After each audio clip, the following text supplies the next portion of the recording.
Quit shining your lucky horseshoe. It's time to ride. Welcome back to the Fixed Ops Roundtable Wild West event. Our next speaker is the mastermind himself, Dave Foy from Quantum 5 with Ed Roberts.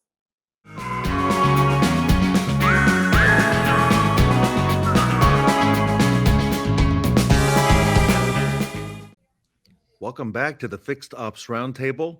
Dave Foy is the Vice President of Operations at Quantum 5. He's here today in his capacity also as Fixed Ops Mastermind, which is tearing it up on the social media and every Tuesday night as well with their meetings. Ed Roberts is the COO of Bozard Ford Lincoln. Gentlemen, welcome back to the Fixed Ops Roundtable. Thank you, Ted. Glad to be here. Thanks, Ted. Great to be here again. Dave, excited to have the mastermind every week now on Tuesday nights, and kind of take us through that and what you're doing and where you're going with that. Yeah, it's great to be back every week. We didn't start that way and moved into doing it every single week, and as things happen, we went to every other week, and now we started back at the beginning of this month to be every week again, as we have enough information that needs to get out there and collaboration that needs to happen, that we had to go back weekly with it.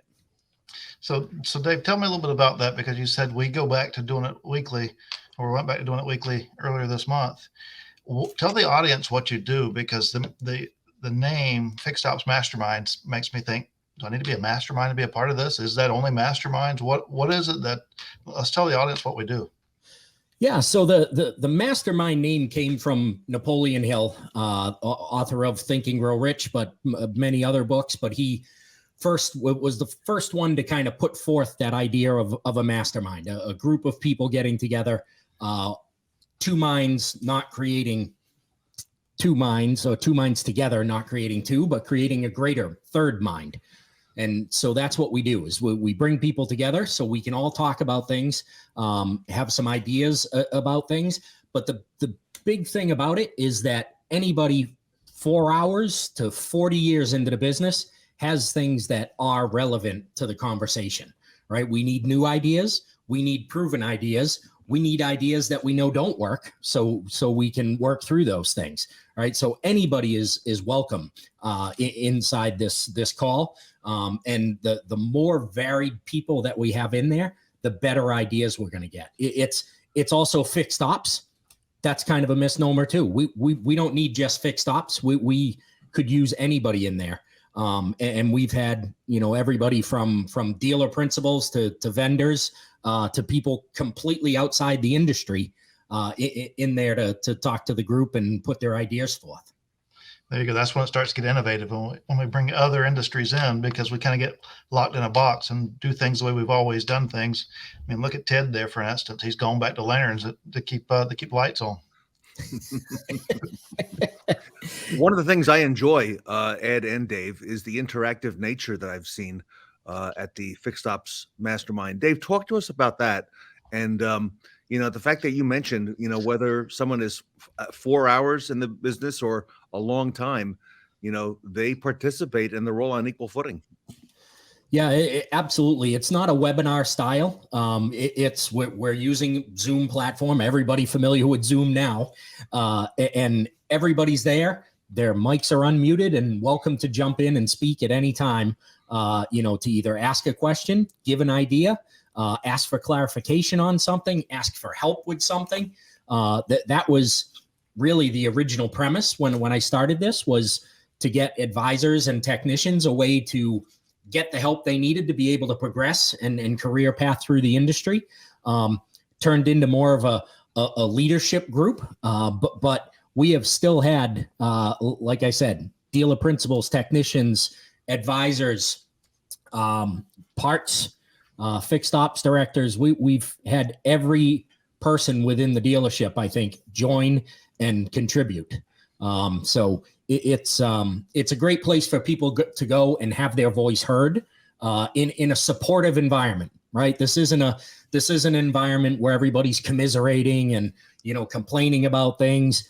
this is about if there's something to complain about, then we're there to find a solution for it, right? Let's find a solution. Let's find a way to move forward on things. And that really relates back to the name, Ed, as well. Fixed Ops Mastermind. It is very positive, and I like that nature because you're looking for ways. You're looking for solutions, like Dave just said, Ed. Ways to improve. Well, like Dave said earlier, whether you've been in the business for 40 years or 4 hours, there is some of those people out there, because a lot of times, especially in the automobile industry, we put people in positions because of merit, or they're the next man up, or maybe we've transitioned them properly and we think they're ready for that, but they don't necessarily have the resources to reach out to. And this is a great resource, and the connections, and you can make connections to have people to reach out to overcome obstacles and maybe shorten that learning curve. Wow. So, Dave, I know you've had some, relatively very interesting topics, okay, that have come up. Give us maybe a couple that have come to mind that, really stick out, and then maybe some of the things you have planned for 2023 as well. Yeah, absolutely. So I'll start with a couple that maybe people don't think about. We had a couple of mental and physical health experts that were on. As we hear about people in the industry having challenges, health challenges and things, we bring on some people to talk about it, to make sure people are out there checking on their health, getting the help they need. So we have that type of discussion, right? Completely irrelevant to actually running the business, and yet still totally relevant, because you can't run it if you're not in good health, right? We had Lauren Johnson, who at the time was a mental conditioning coach for the New York Yankees. Came on, gave a great talk to the group about ways to mentally prepare and mentally get through things in your day, to face challenges. Those types of discussions that aren't necessarily specific to the industry, and not necessarily something you get access to in fixed ops, right? That's not something that's typical training for fixed ops. So a way for people to really expand the things that they know. And by the way, I had missed that episode, but think about that for a moment, Ed. Professional athletes having a mental conditioning coach, and how many times has that come up, right? With people that, come into your office and, need to talk, or need to talk to them, and that mental conditioning on the part of that professional athlete. Wow. Well, more times than not, we don't think about ourselves. We think about what's in front of us, what we got to get accomplished, what we got to do, who we got to help, what obstacles in front of us. And the last thing we think about as our health, especially with us being men, mostly in the business. The women have certainly done a much better job of taking care of themselves, and we go as a reactionary. They go a little more proactive, and when you can make it accessible to us, then it makes it easier for all of us. Yeah, absolutely. It's an important subject that we cannot forget about. And then the more prototypical type dealership people. We had Joe Shaker, president of Shaker Auto Group, Adam Arens, the principal at Patriot Auto Group, Lori Halter, an automotive PR genius, came on to give the group some advice on how to get PR for themselves. Right, you have to get out there and toot the horn for your dealership, for your store, for the group. So we've had some really interesting and varied guests. You don't know what you're coming into each week. Could be something automotive related, could be something that can help you outside your life. Coming up in 2023, a lot of relevant topics that we have, right? Retention, obviously a big word. And now that has kind of turned a bit, right? It's all in fixed ops retention. We always talked about the retention of the customer. Now we're talking about retention of your employees, right? And so we've got some big things planned to discuss on things you can do with retention. Ed Roberts, obviously big on retention at his store down there in Bozard, not in Bozard, your store in Florida.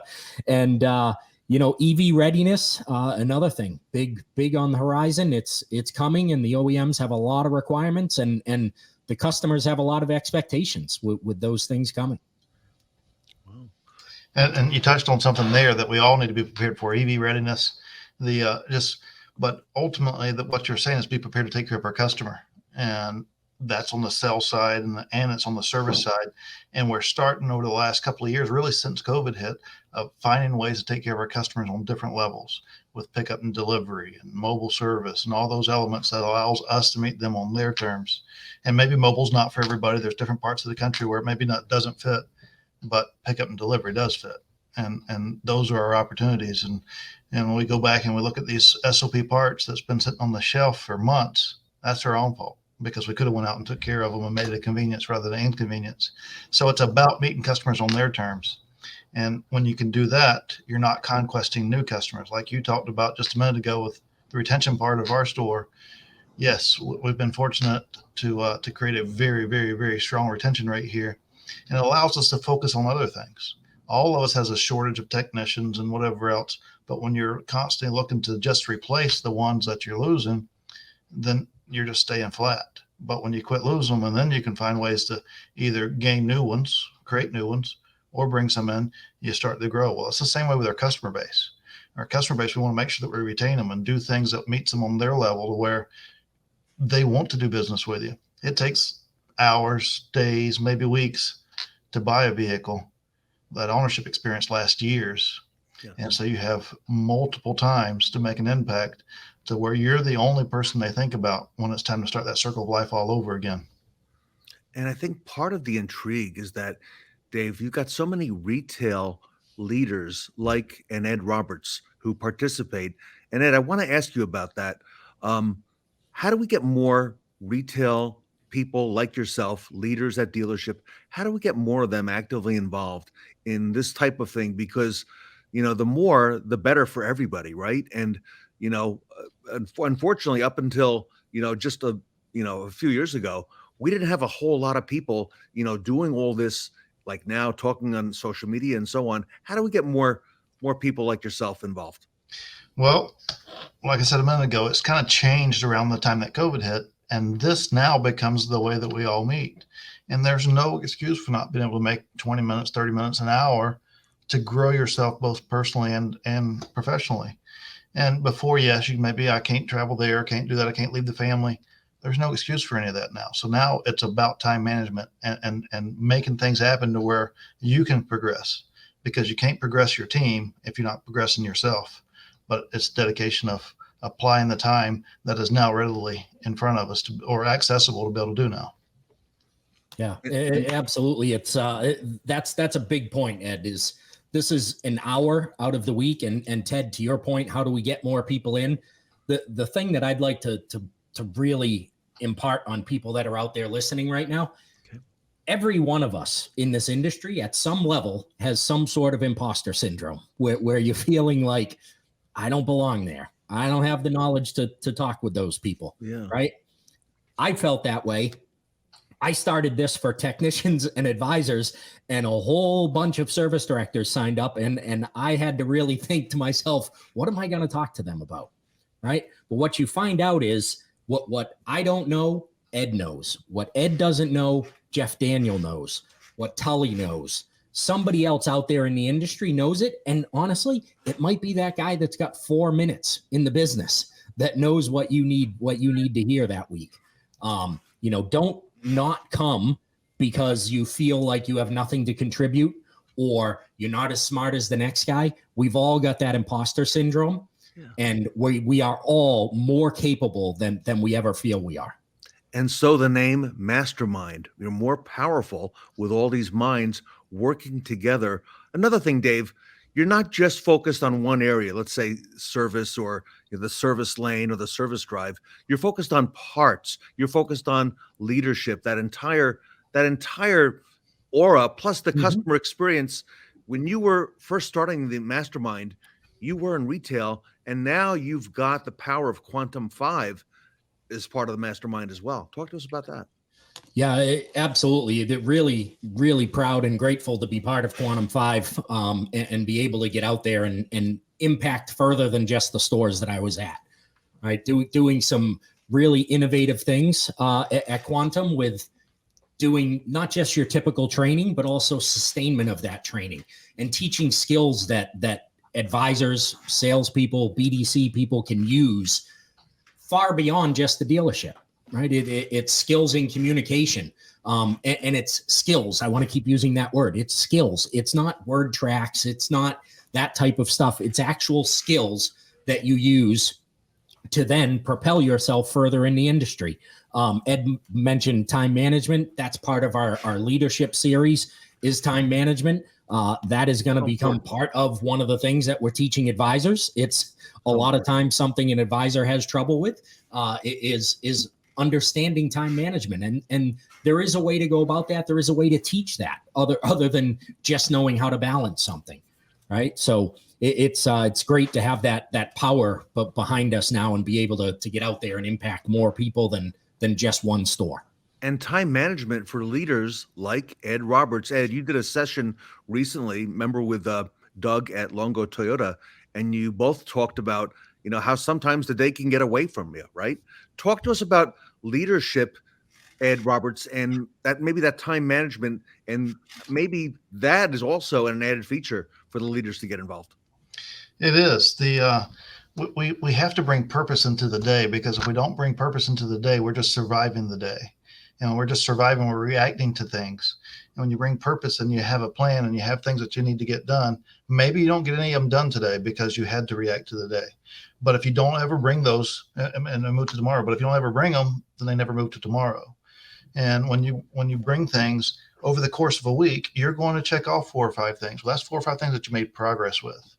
And when you start using your calendar and you if a meeting's supposed to last 30 minutes and you hold it to 30 minutes rather than have all the small talk that lasts an hour and a half, then you're able to move on. You're able to make progress and you're able to keep things going because someone needs you. And not only does someone need you, whether it's because they're struggling with something, they need guidance, whatever it may be, but also there's things that you can identify and there's struggles that you have that you can converse with. And without making yourself available to them and making yourself available to events like this to where we can all grow, then we just stay the same. And we become very territorial in this business to where, all right, this is what we figured out. We're going to keep this close to our chest. Yeah. Well, every customer that rolls through your showroom or rolls through your service drive, they see it. And maybe the people that leave you take it with them somewhere else. So you're not really keeping it a secret. You might as well go ahead and share it because even though you may have 4 or 5 things that you call a secret, there's still 25 things that you're struggling with. And those are the things that someone else is keeping close to their chest. And when we have this type of platform, we can open those things up and share them and make everybody's job easier. And then we make everybody's job easier. We feel more fulfilled in coming in and going to work every day. Mm-hmm. Absolutely. Always trying to promote the growth of somebody else, right? That's what we need to get to. That is what makes us all grow. You can't keep anything. You got to give it away to be able to keep it. It's you can go and try to figure that one out, but it's the way it works.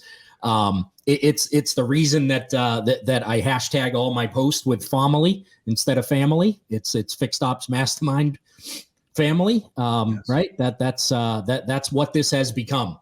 And we need more members of this family, more people to join in. The more we have, the better ideas we're going to come up with. Everyone, we're talking today to Dave Foy. Fixed Ops Mastermind is on Tuesday evenings at, Dave, it's 8 p.m. Eastern time? 8 p.m. Eastern time, every Tuesday. Every Tuesday. Ed Roberts, COO at Bozard Ford Lincoln, as part of the conversation, talking about why your peers, why you should be involved with the mastermind every Tuesday. Dave brings together all the minds in the business, whether you're new in the business, relatively new, whether you are a leader. Everyone is looking for ideas, best practices. And Dave, I like some of the points that you're making here. What do you have coming up in 23? We're at the end of the month now. And, I know there's another big event coming up later this week as well. Talk to us what's in store for the mastermind and what you're bringing to it as well. Yeah. So the mastermind, we're going to start a bit of an expansion here in 2023. We've got the Fixed Ops Mastermind, but as part of the growth of masterminds, plural, we'll have a BDC mastermind. We will have a variable ops mastermind. It's probably not going to be the name of them, but they will be all put together. so that we can start to get some more people within the group, a parts mastermind. And certainly if you're in fixed ops, you want to sit in on the parts mastermind. You're in sales, you want to sit in on the BDC mastermind. Everybody is welcome in any one of them. And depending on who's speaking or what the subject is on a particular week, it may be relevant to you, it may not. But an expansion coming there. And obviously the growth of Quantum 5. We've got some big expansions coming in 2023, and hope that I get to see a whole bunch of these people that I see every week actually in person. And if you were talking to one of your peers about coming to the mastermind on Tuesday evenings at 8 p.m. Eastern time, Ed, what would you tell them if you had to give them that elevator pitch, if you will, that 30-second or so? Why be there, and why is it important, and why now? Well, we all look for resources, and we look for things. How can I get better here? How can I get better there? None of us is happy with where we're at. No matter where we're at in our business, none of us is happy. And Dave has put together something that gives us resources every single Tuesday. And it takes just a little bit of time management to set aside 1 hour. There's zero travel involved. You need a connection to the internet and an hour. And you have some of the best resources in the country at some of the best performing stores, from anywhere from an entry-level person to, as Dave said earlier, dealers come on and be a part of the show as well. It's a huge resource opportunity. Yeah. And from that resource, Ted, what ends up happening is those Tuesdays, those people wind up in your little device that you carry around, right? As they become part of the family. And then you have something that comes up during the day, and you can call somebody like an Ed Roberts. You can call somebody like a Jeff Daniel and say, hey, I need some help with this. What are you doing to solve this? And by the way, to be a part of the mastermind, we'd probably prefer that they're on a computer or a PC, but I can do it from my phone as well. Is that right? Yeah, absolutely. We have people every week that are, sometimes obviously 8 o'clock is 5 o'clock on the West Coast. Some people are traveling from work. They put it up on their phone and, either video on or off, and they sit and they listen and can still participate through their phone. Absolutely. Wow. All right. So every Tuesday night, 8 o'clock Eastern time, it's approximately, Dave, you said 1 hour? Yeah, about an hour. We do occasionally go over, but that after that hour is usually the fun chatter time more than anything. Do I need to register, or how do we get involved if I'm new to the mastermind? How do I get in? How do I make sure that I'm there every single Tuesday? Yeah, if they go right onto quantum5.ai. There's a fixed ops mastermind page. They can go there. They sign up there and get the link. It's free. Come and join as often as you wish, and we'll get you the link. And we usually send out an email a few days prior to remind you, and usually give you what the subject of the week is. And if you're a little shy and you think that you don't belong there, keep your camera off. Just sit in the back and listen. And then as you get more comfortable, you can get involved. But I assure you, if you just listen, you'll learn something. Absolutely. And Dave, you're inviting, of course, retail folks, but you're also inviting if someone is with an OEM or if they're a supplier to dealers and work with dealers, they're invited also.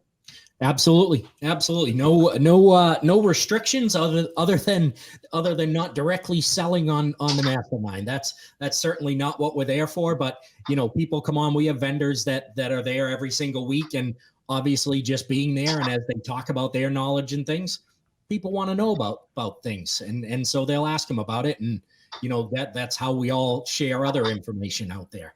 But would love to see everybody at NADA, the event coming up shortly, and happy to discuss more about the mastermind there. All right, love it, Dave Foy. Thank you so much. Ed, I'll give you the last word. Any other recommendations on the mastermind? We all have a big 2023 ahead of us, and we need the support of whoever we can get to help us get there. There's probably opportunities in front of us that you haven't even thought about. And if you connect with people like this, you will learn what's working for them, and you'll learn that some of the same obstacles they have are some of the same obstacles that you have, because we're all still people at the end of the day. Mm-hmm. So just commit to it for a month. And if you don't get anything out of it for a month, then go back to doing what you're doing. But I assure you, you will. So give it a month. It's 4 hours, and let's see what happens. All right, everybody. Love it. We'll leave it there. Tuesday night, 8 p.m. Eastern Time, Fixed Ops Mastermind, Quantum5.ai, Dave Foy. Get involved, everybody. Be part of the growth. And Ed Roberts is there. Dave, you'll see me there as well. And I'm looking forward to it. So congratulations on the Mastermind success. And Dave, I look forward to great things. Awesome. Thanks very much, Ted. All right. Dave Foy, everybody, Fixed Ops Mastermind, Quantum 5, and Ed Roberts here today at the Fixed Ops Roundtable. Presenting the Quantum 5 mobile app, the perfect companion in building frictionless customer experiences. After you complete your first in-person learning experience with our team, you'll enter the Quantum 5 world by receiving a text inviting you to download the app.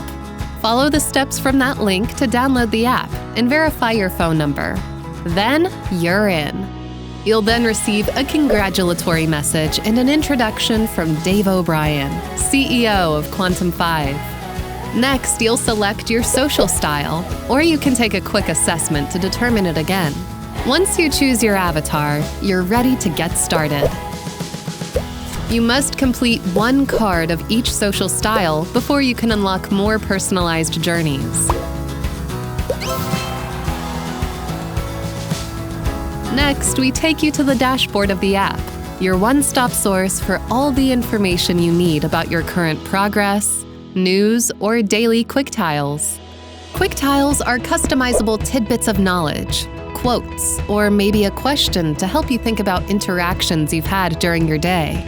You can even configure the app to send you quick tiles during the day, to help you get engaged in the morning or to reflect on your day in the evening. Learnings are grouped into cards that have beautiful art to help you visually catalog your achievements. You can collect and eventually share these cards with your colleagues if you find one useful or memorable. You can see the progress of all your active cards right here on the dashboard. When you're ready to jump back in, simply select your card. You can tap to access your activities and track your progress, or see a summary of the character where you can also record notes personally related to the social style type. Here's an example of a video scenario. The video is presented, and the user can select the answer to progress to the next question. You can even turn your device sideways to see the video in full screen. Raptor. I've never driven a Raptor before. Learnings on the card vary. This can be as simple as asking a multiple choice question, or as complex as a video scenario with multiple questions about the scenario. Community managers can send newsfeed items to your device. They're shown in chronological order with the most recent article first. When the article is no longer relevant, like an announcement of an event, it will automatically disappear from your feed. You can tap the View All button to see an expanded view of all the newsfeed items available.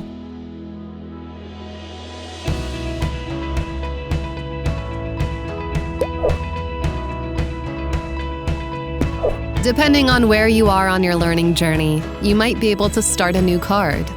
These cards will be shown in this section in stacks.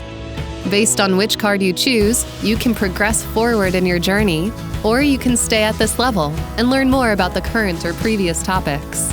As mentioned earlier, once you have completed one card from each social style, more cards will become available. We're constantly creating new content, which will be distributed to members based on the journeys they're on. You'll receive a push notification when new cards are added to your journeys, so you can keep on learning. Your completed cards are always available for you to review. Help is a tap away. The Support tab opens an ongoing private chat between you and your community managers to help you with any issues you're experiencing. This concludes our quick tour of the Quantum 5 mobile app. Thank you for watching.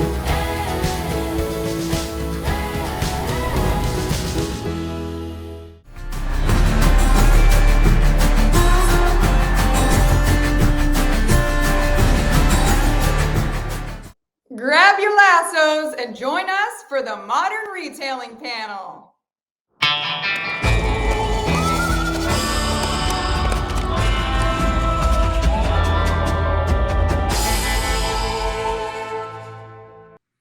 Welcome back to the Fixed Ops Roundtable. Modern retailing is now a phrase that's a common staple in the automotive retail industry, and that is no accident. We give that credit to Steve Apicella of Strategic DX, who is leading a panel of superstars here today at the Roundtable. I want to go ahead and introduce them. Everybody will recognize Tully Williams, who is with us today. Katie Mayers is with us. Shon Kingrey is coming to us. Looks like he is no longer in Florida. Brooke Furniss is with us. Kaylee Felio, great to have you with us. And Ed Roberts is with us as well. Steve, you have put together quite a panel. You've got a great topic. And I got to come back to you because I want to key in on that analogy with Amazon, because that really hits home in the way we look at our business as brick and mortar retailers and some of the things that we do and don't do, and that others like Amazon have done a lot better than we have. Yeah, the comparison sometimes is abrasive to people in the brick and mortar automotive industry, in that, people think Amazon's just this thing in the cloud and on your computer. And the truth is, Amazon is chock full of people, and it's chock full of brick and mortar too. Think about it. To deliver its products and services. They just figured out the desired pathway to engage. But most importantly, it's their secret sauce, is they figured out how to continuously engage before and after the sale. And what that does is inspires its users to organically come back again and again and again and again. And if you think about Amazon's value, they're $1 trillion+ valued company. It's not because they can sell something one time. I always ask this to the people on the panel and the people watching: how many people have purchased something from Amazon just once? Nobody, right? How many people have a box on their doorstep once a week or once a day? Right. And the ironic thing about that is we don't even think about it. We don't go looking for a cheaper alternative. It's the experience before and after the sale and the continuous journey that makes them the $1 trillion titan that we all love. I told this on an earlier keynote, is my wife did this to me just before the holidays. And, I'm always asking before I head off for the week or whatever, hey, is there anything I can do to help out? And she says, actually, you can take back an Amazon thing to UPS for me. I'm like, absolutely. There's 4 UPS stores along the way. And she goes to her office and comes back and hands me like 6 loose items. And I'm looking at her like, what are you, nuts? What am I supposed to do with this? Because I just wasn't in tune with the return process. And she's like, just here's a QR code. Take this back to the Amazon store. Now, my wife and I have this brilliant relationship. We've been married for a long time. And the entire drive to UPS on the way to the airport, I think she's punking me. Like I can't wait to see what this is going to be like when he shows up at UPS. And even when I open the door at UPS and I'm carrying this stuff in, I'm kind of sheepishly looking at this lady behind the counter, and she's like, you have an Amazon return? And I'm like, I do. She's like, okay, bring it here. And I drop the stuff off, and she's like, do you have a QR code? I do. Here it is. And she goes, and I'm kind of standing there waiting for, okay, here's a box, and here's tape, and here's how you construct, here's how you do this. And she said, she looks at me after an awkward pause and says, thank you. You're all set. You're good to go.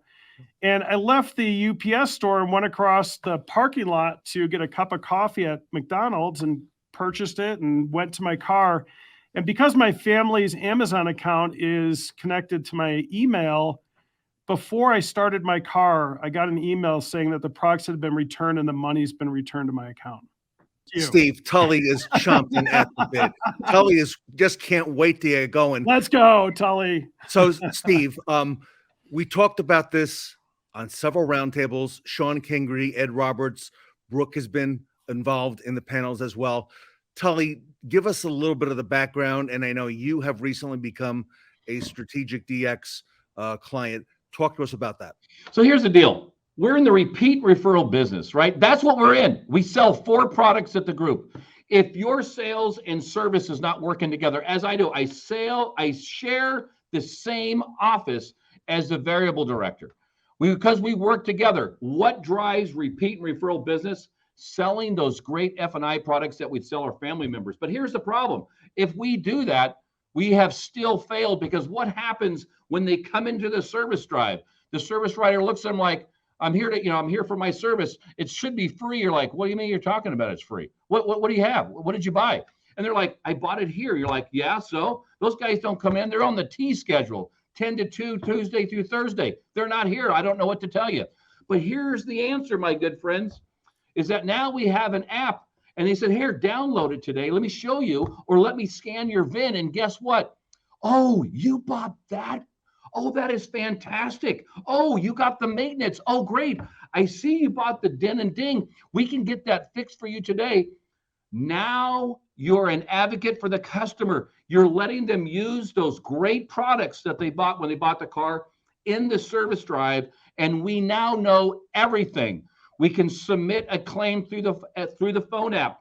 We make it easy to do business. And here's the deal. What do service writers want? Yes answers. When you have an extended warranty, what happens? It's a yes answer.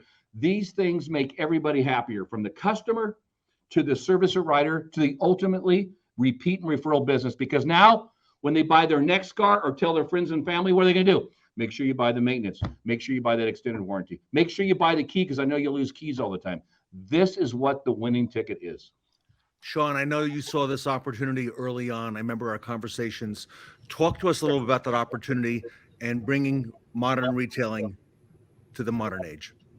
So it is, and Tully's dead right. We'll start at the back and go forward. How do you expect that client to buy anything at F&I the next time they come in when you didn't know what they had the last time they came in? But as we grow forward and as we move forward at the group that I'm at now in Wisconsin, going that they didn't have a BDC. Now we went out with Traver. We've outsourced BDC. We've outsourced with X-Time. We're bringing Brooke on board. Everybody knows that. Okay, strategic with strategic. It's all a Q2, a Q3 process, and it is all about it. Tully's got it dead right. It's a repeat and referral. If you make it difficult for the client, you get what you deserve. And again, I'm coming into a group that, by the way, is extremely profitable, and I call it the Fred Flintstone era, and I probably shouldn't call it that, even the way they've always done business.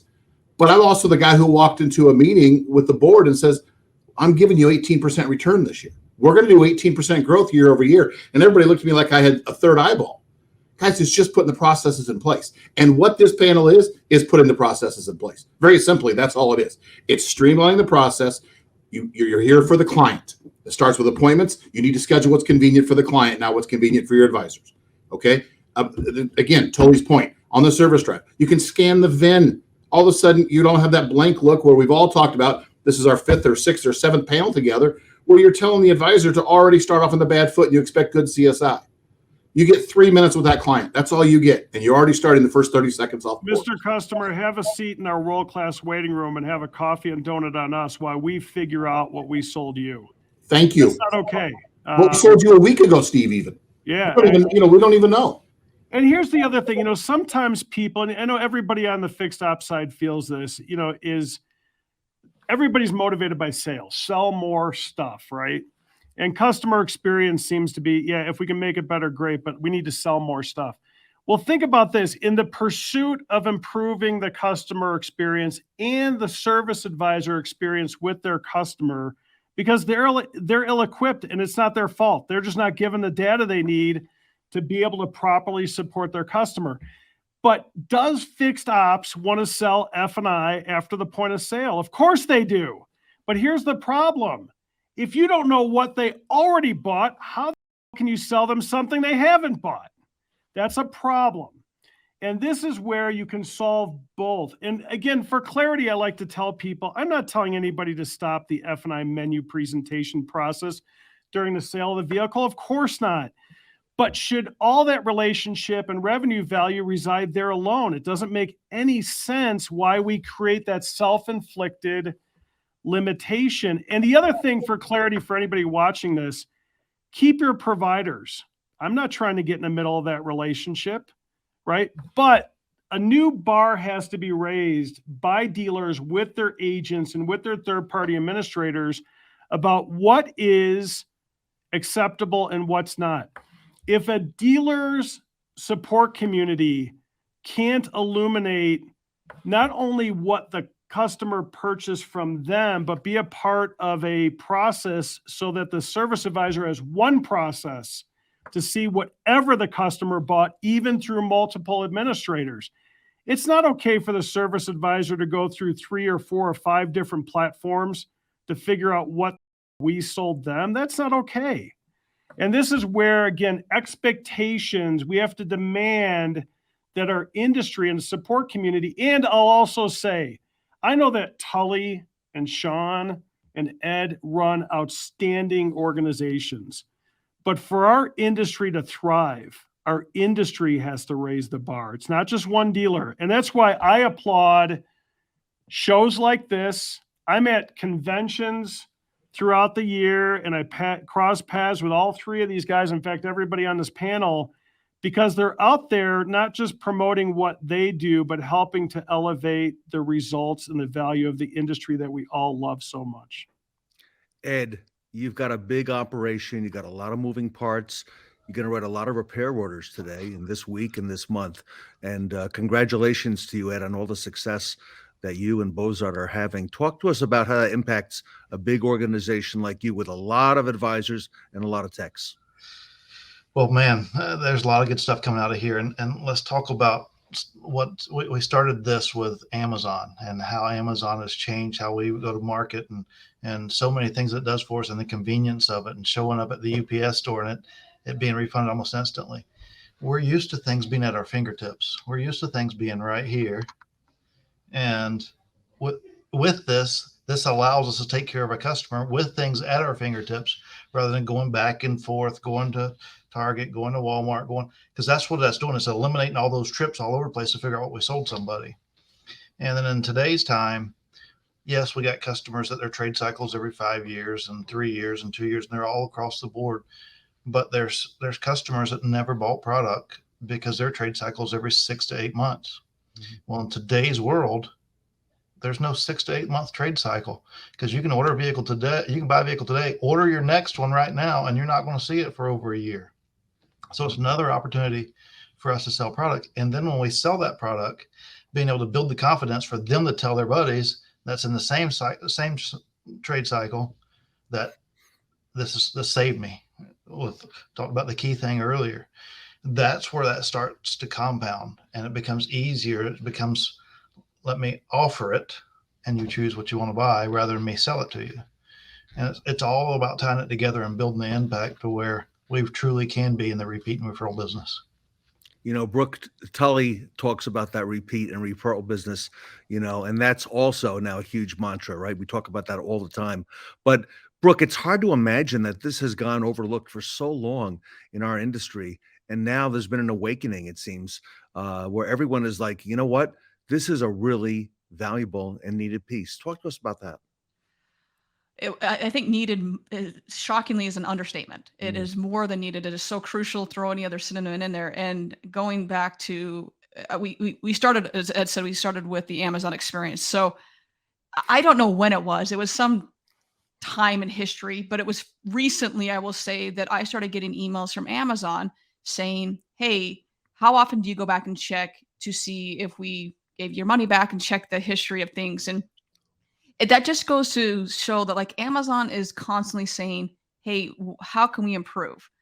Steve, last year you were on my show, and you and I've done a lot of things together, and we started talking about how so too often I think Amazon's just online. Well, no, Amazon's in Grubhub. Amazon has brick and mortar stores just like we do. So as we think of this into our industry, is that there is the repeat and referral business, and how it is so important. I know when we've done these panels in the past, we've thrown a lot of stats, and so I'm not going to repeat those stats. At the end of the day is that it costs so much more to say, I'm going to go and acquire a new customer. Why are you doing that? It just stay with the customers that you already have and work that pipeline versus go and acquire a new customer over and over and over again. That's just, you are literally lighting money on fire. So the next question is, well, how do I do that? I don't even know how to do that. Okay, then let's have that discussion because it's people, process, and product. Obviously, we have awesome people in this panel that are already doing that and they know how to do that. But these people, all of us on here will help you do that. So then it comes down to we have a house divided, and that's the big issue here is that we have these two different, in a house divided cannot stand. So then it's okay. How are we getting these people to talk to each other? Is it a communication with people, process, or product, or is it all encompassing? And that is something I deal with on a constant basis, whether it's with speaking at something like this or with my own clients, to say, what is going on here that we are, you're just not talking, and you're literally, once again, going back to lighting that money on fire. And it's so insanely frustrating because I'll go to, like, you go to most dealerships' websites. What's the first thing you see? What's the majority of the homepage? Selling. I'm going to shove selling and acquisition down your throat. Well, isn't the whole point about repeat and referral business? Isn't that the whole point of it? So why are we shoving selling down the person's throat? Now let's go back to service and parts. How much of it is actually attributed to that, and how easy is it for the consumer to actually do that? It's not. How many dealerships' websites have a parts form that is stuck in 1970 versus an actual Amazon experience with the parts form? Very few do. And then from the service portion of it, how easy is it to actually schedule a service appointment that's, once again, not stuck in a archaic process? So all of these things come together, and you have people, processing the product, and do all of those talk to each other, because that is all going to go back to, are we spending more money with the acquisition portion of it, or are we retaining those customers that are going to be loyal to us, that we know that if we increase our acquisition, we're just so much more increasing our profits. Every dealership has a why buy here proposition. You hear that over and over and over again. How many in our industry have a why return here value proposition that's clear and concise to the consumer? You know, Brooke, you hit on something there, which is, if we're in the repeat and referral business, take a look at our dealers' websites. It doesn't look like that. It looks like we're in a one-time transaction business. We're trying to sell you a car, and that's it. And to Ed's point, I want to talk about this just for a second, is everybody knows business is built on relationships. That's not just cliche, that's true. But what's also true is good, long-standing relationships require good, relevant, healthy communication to last. If I work hard in a personal relationship to earn that relationship and then stop talking to you, well, that relationship's not going to last. And the same is true in the business to the consumer relationship, and why Amazon does such a good job about just staying connected and making sure that they're top of mind. It cannot go from throw the kitchen sink at customer acquisition to awkward silence directly after the sale if we expect anything more in that relationship. We have to continue it on. The other thing, which is to Ed's point, think about buying a car today and ordering it. And I think, you know, guys, I want to underscore this. I think the right solutions are the ones that transcend the moment. Meaning, is this a smart thing to do with or without inventory? Is it a smart thing to do if interest rates are high or they're not, right? These are things that we should execute no matter what's going on. And building relationships beyond the one-time sale requires leadership, and it requires process to be able to do it. But we have to be thinking about, what if a customer buys a vehicle remotely? Think about all that in-person touch, especially F&I, that just gets wasted. If we want a customer to engage in F&I products remotely, where should we put those F&I products? On their smartphone, and make them accessible to them so they can review them and understand them. Katie, you've got a book coming out in just a couple weeks, Customer Experience. All right. Yeah. Get out of here. Talk to us a little bit about that female perspective. Yeah, for sure. I mean, I love hearing all y'all talk. I want to like pull it back though, just a little, because what I hear, we go back to the Amazon experience, it's brick and mortar, but it's also online, you know? So you went with the QR code. So that's that digital experience, But what gave you the experience, yes, the ease of the clicking of the button and the email and all that fun stuff, but it was the fact that that person at the UPS store that you went to knew exactly what she needed to do and didn't cause you trouble. Just like, yes, you're Amazon, you're here to return. Yes, I am. And you dropped, okay, awesome. Is there anything else I can do for you? And it made it simple. Now, had that person not known that you were here for Amazon and didn't know exactly what they were doing, they could have easily interrupted Amazon's experience. So what I'm hearing from everyone is the fact that unfortunately or fortunately, people are the delta to this, technology experience. And the people that our customers and you guys are interacting with are the ones that should have listened to you when you said that I just put on new tires, Steve. But it went in one ear, out the other, or just over their head, and they didn't even pay attention. So what I love to focus on and what I love about the technology piece is, if done right, the technology piece should free up the ability or the salesperson, the service director, to actually provide that experience. So that technology piece should be able to now give us that breath of fresh air that we can now focus on the person standing in front of us and creating an experience. Now, an experience is something that we actually feel. It leaves a lasting impression, and that's where you go to repeat business and referrals. If you don't feel good about it, you're not coming back and you're not referring. Now, from a female perspective, I mean, she's making 90% of the decisions, whether we like to believe it or not. She is the chief purchasing officer, and she feels far greater than a man. So a woman's feeling in an interaction means way more than it does for you, Ed, or you, Steve, or you, Tully, or you, Shawn, or Ted yourself. It means so much more, and that's because our limbic brain, there's science behind it. Our limbic brain is larger and deeper. It's actually almost double the size of a man's.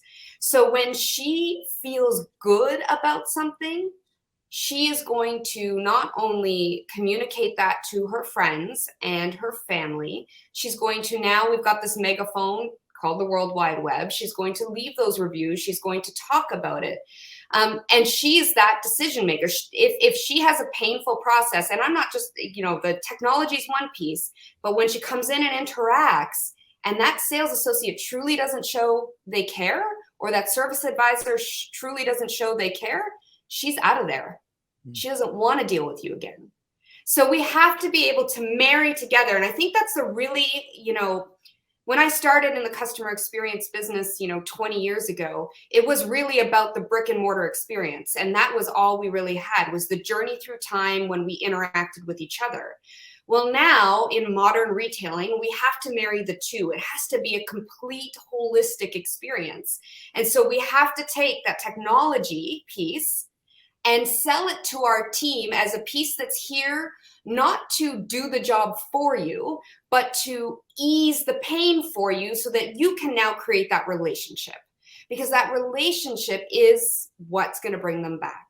So I absolutely love the conversation we're having. And I love the fact that there is a piece of technology out there that can bridge the gap, make it easier for our sales and service advisors to be able to then focus on having and building that long-lasting relationship, which is what will have that customer come back.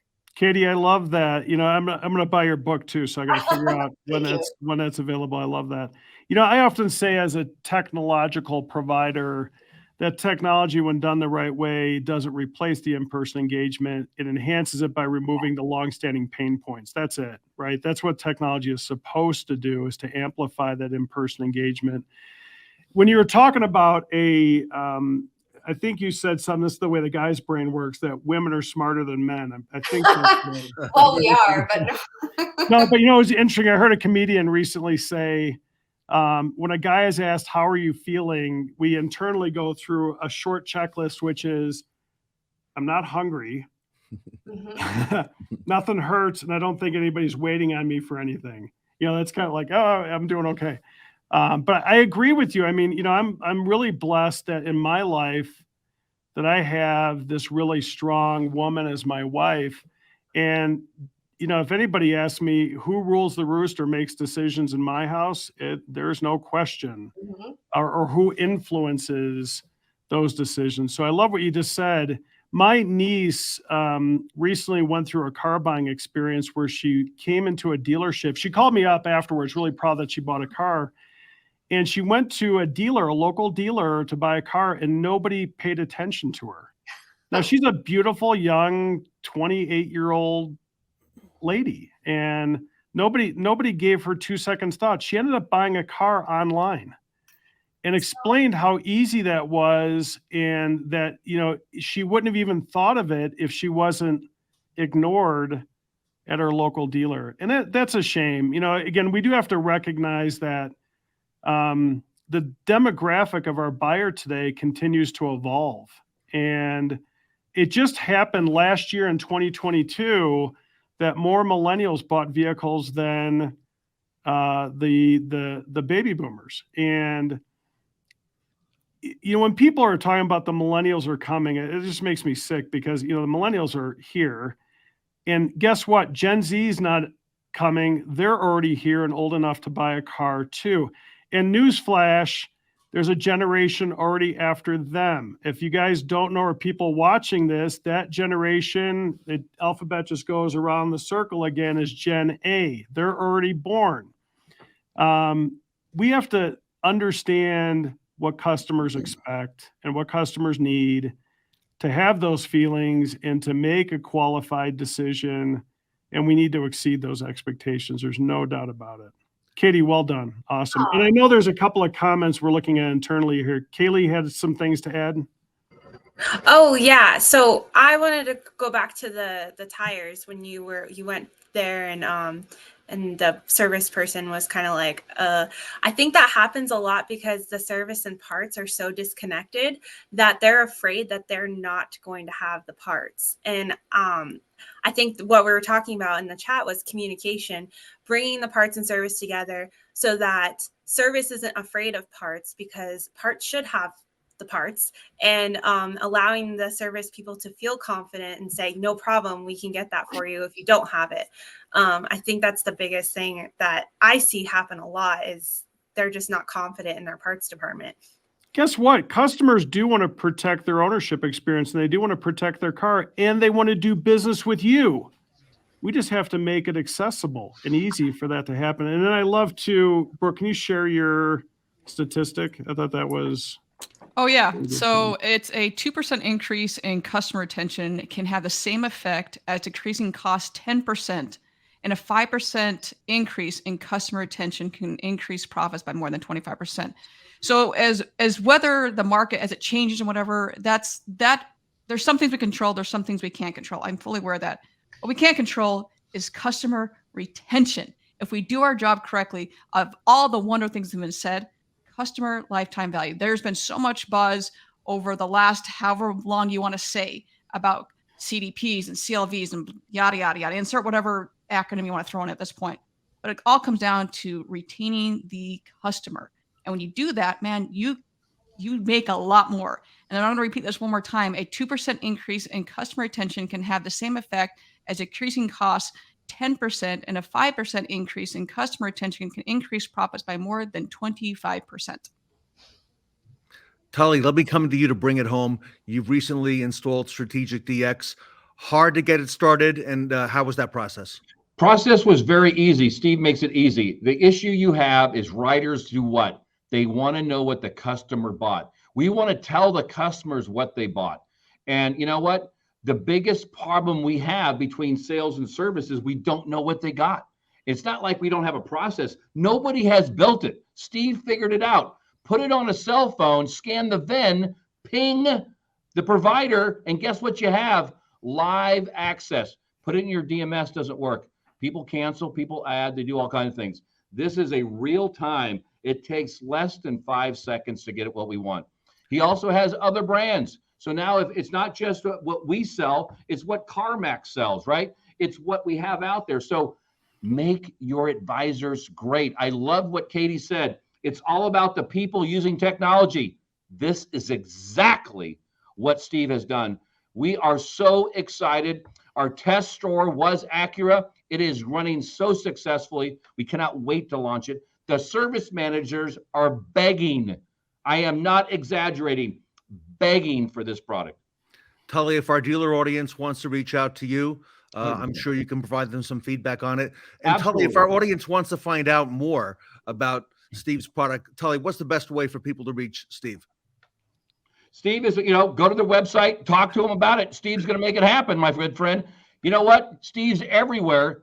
Ask stores that are on it. That's the way to find out if a product's good. You don't ask the person that made it. You ask the stores that are using it, right? That's the trick of this whole thing. So ask any one of the million stores that he's on, not a million, but you know what I'm saying? The whole point of it is make your employees successful. Ed and Shawn talk about it all the time. How do we make our people great? This product helps them make them great. Thank you, Tully. That's very kind of you. And I feel too, our industry's good about refining the processes that it knows, but we're missing some profound opportunities with the vacancies that have always existed. And we've got to bridge this gap between sales and service. Service is so valuable to a dealer and to a customer, and we can't just have this vast void in between the two. It's got to be a part of one consistent ownership life cycle, not sales and service, but the ownership relationship between the customer and their dealership. And it should be so organic that the customer, and because of the experience that the dealer delivers, that the customer doesn't think about going anywhere else. And I want to reiterate what I said in the beginning. The 100% online retailers for now are just selling cars. This is the one unique, powerful attribute that the brick and mortar dealer has. We should leverage that because it is that valuable. Grateful to everybody for your time on here too, and everybody's contribution, and for everybody watching. Thank you very much. Steve, thank you for bringing this to our industry's attention. I want to thank you. I want to thank the panel, Tully Williams, Katie Mayers, Shon Kingrey, Brooke Furniss, Kaylee Felio, and Ed Roberts for being here today. Everyone, the Modern Retailing panel here at the Fixed Ops Roundtable. The most important relationship in the auto sales industry is between the dealer and their customer. But that relationship is often undermined by an overlooked problem. Consider this. How many products does the dealer offer in their F&I environment? 4, 5, 6, or more? Through how many different third-party administrators and product providers? Traditionally, it's more than a few. As a direct result, how many different pathways exist for the customer or service drive to engage in F&I product service? As many ways as there are F&I providers. And how many of those ways are modern and connected, or even desired, leading the dealer to increase revenue and more meaningful retention? 0. The elephant in the room is the maze of service options ensuing from the various F&I products, 800 numbers, and time-consuming online claim forms create an engagement nightmare for both the customer and service drive. Even if each provider has a modern app, it still contributes to the problem.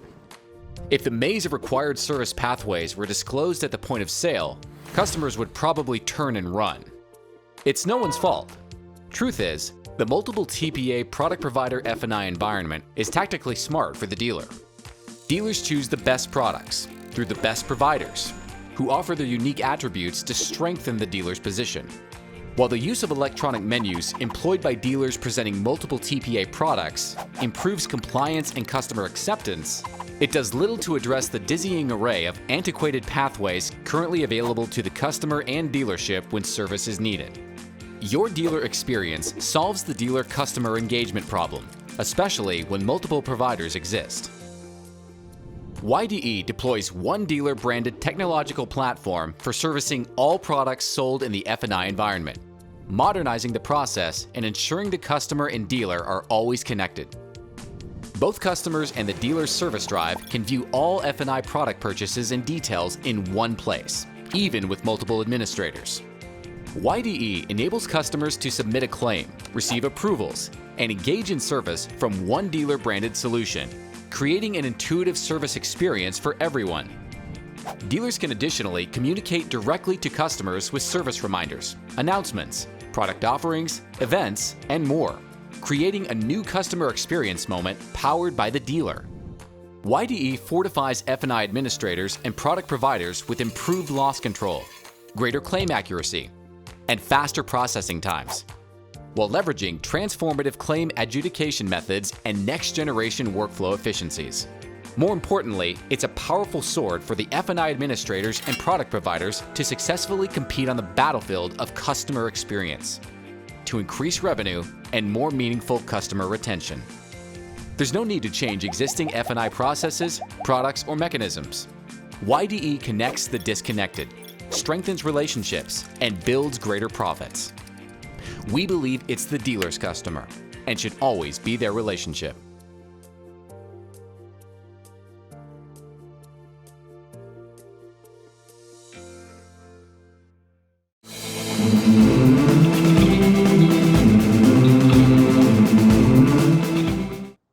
Up next, we have Jamie Farley, host of the Get in Her Lane podcast.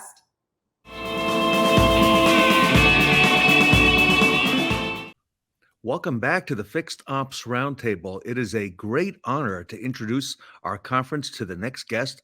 It is Jamie Farley, who is a podcast creator, producer, and editor of GetInHerLane.com. Jamie, welcome to the Fixed Ops Roundtable. Thank you so much for having me. Hey, as I said, great honor. We've heard a whole lot about you and the work that you're doing. A lot of great content, and congratulations on all the success that you're having in that arena. Thank you so much. I really appreciate that. You know, it's so common, right? People think, what a sudden success. It just happened overnight. But I know that's not the case, all right, with Jamie Farley, because you've been in the industry for quite a while, and you've got great roots. So take us back, if you don't mind. How did you become interested in automotive, and what motivated you to pursue a leadership role in the automotive field?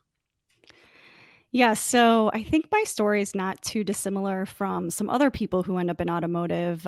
At the time when I was in college, I didn't really know anything about the industry. I consider myself really lucky. I majored in business, and Toyota kind of found me because they recruited on campus. And I took a look at them and really, really thought their career path, what they had to offer as a company, and all of their opportunities really resonated with me. So I got on board 20 plus years ago and have been with Toyota ever since. And luckily, I've been able to spend most of my career in the field. So my role has really exposed me to the retail automotive side as well. And I've been fortunate to work with people at all levels of the dealership for a very long time, which has been really interesting, really rewarding, and it's allowed me to learn so much about the industry. And then I think looking into growing my career and growing the leadership positions in my career, I feel now that I've learned so much about the industry, my purpose really is to kind of spread the word about how many great opportunities there are. So not just on the OEM side, but on the dealership side, vendor side, this is just such a great industry to be in. And then also looking at some of the women coming up after me, just being a role model for them and continuing to pave the way. Somebody mentioned earlier in the event that it's almost one of the best kept secrets, right? All the opportunities that exist in automotive. And you're right. You mentioned, out in the retail field, look at we have sales, we have service, we have finance, we have logistics. And I remember a lot of the folks at Toyota, back at the home office would always refer to the people like yourself who are out in the field and say, you know what, they're a lot closer to the action, right? They're aware of what's happening on the retail level. So, can't possibly say enough about that. So thank you for all that you do for the industry. I want to talk to you a little bit about some topics that have been coming up, and I know on your podcast as well, diversity and inclusion in automotive. We didn't hear about that a number of years ago, and we've started to now the last few years. What motivated you, Jamie, to start your podcast on that topic? Sure. A lot of it was my own experiences in the industry and starting out. Things were definitely a lot different than 24 years ago, but being the only female in the room, being the only female at the table, it's something that I know the company has made a priority and we've made a lot of progress on. So it's definitely different today. So I've seen that from kind of what I've experienced, and then also being out in the retail world and looking at the dealerships and them needing to balance their staff, match their demographic, and doing so can really help attract a different kind of employee, different generations, different gender, different diversity, and really that will lead to driving innovation and ultimately driving the culture. So I started talking about all of these things more recently. And it's funny because, sometimes this is not a comfortable conversation, right? Sometimes it can, people don't want to maybe acknowledge that this is an opportunity or it needs some work. So I felt a podcast would be a really great platform to have the conversation, to continue the conversation. And really, it didn't have any boundaries in terms of automotive. It could really apply to any brands, any type of a business or organization. So I thought it would be a great platform for that. And also, I'm not coming from a position where I have all the answers or solutions by any means, but everybody else collectively has so much to offer. And there are so many great things being done in the industry. This is a platform to share that. It's a platform to share these great ideas and best practices, to learn from one another and hopefully inspire one another. And then I think the last point on the why of starting the podcast is there's some great automotive podcasts out there, and I'm a big fan. And they're all talking about similar things: modernizing the customer experience, evolving the culture. But so few of them are led by women. So to have a female voice out there, in the podcasting landscape to offer that perspective, I thought was really important. You mentioned that word culture. Another word we didn't hear a lot about years ago, right? And it seems to be that playing the long game, which is culture, is really foundational to success in automotive, especially on the retail side. Talk to us a little bit about that.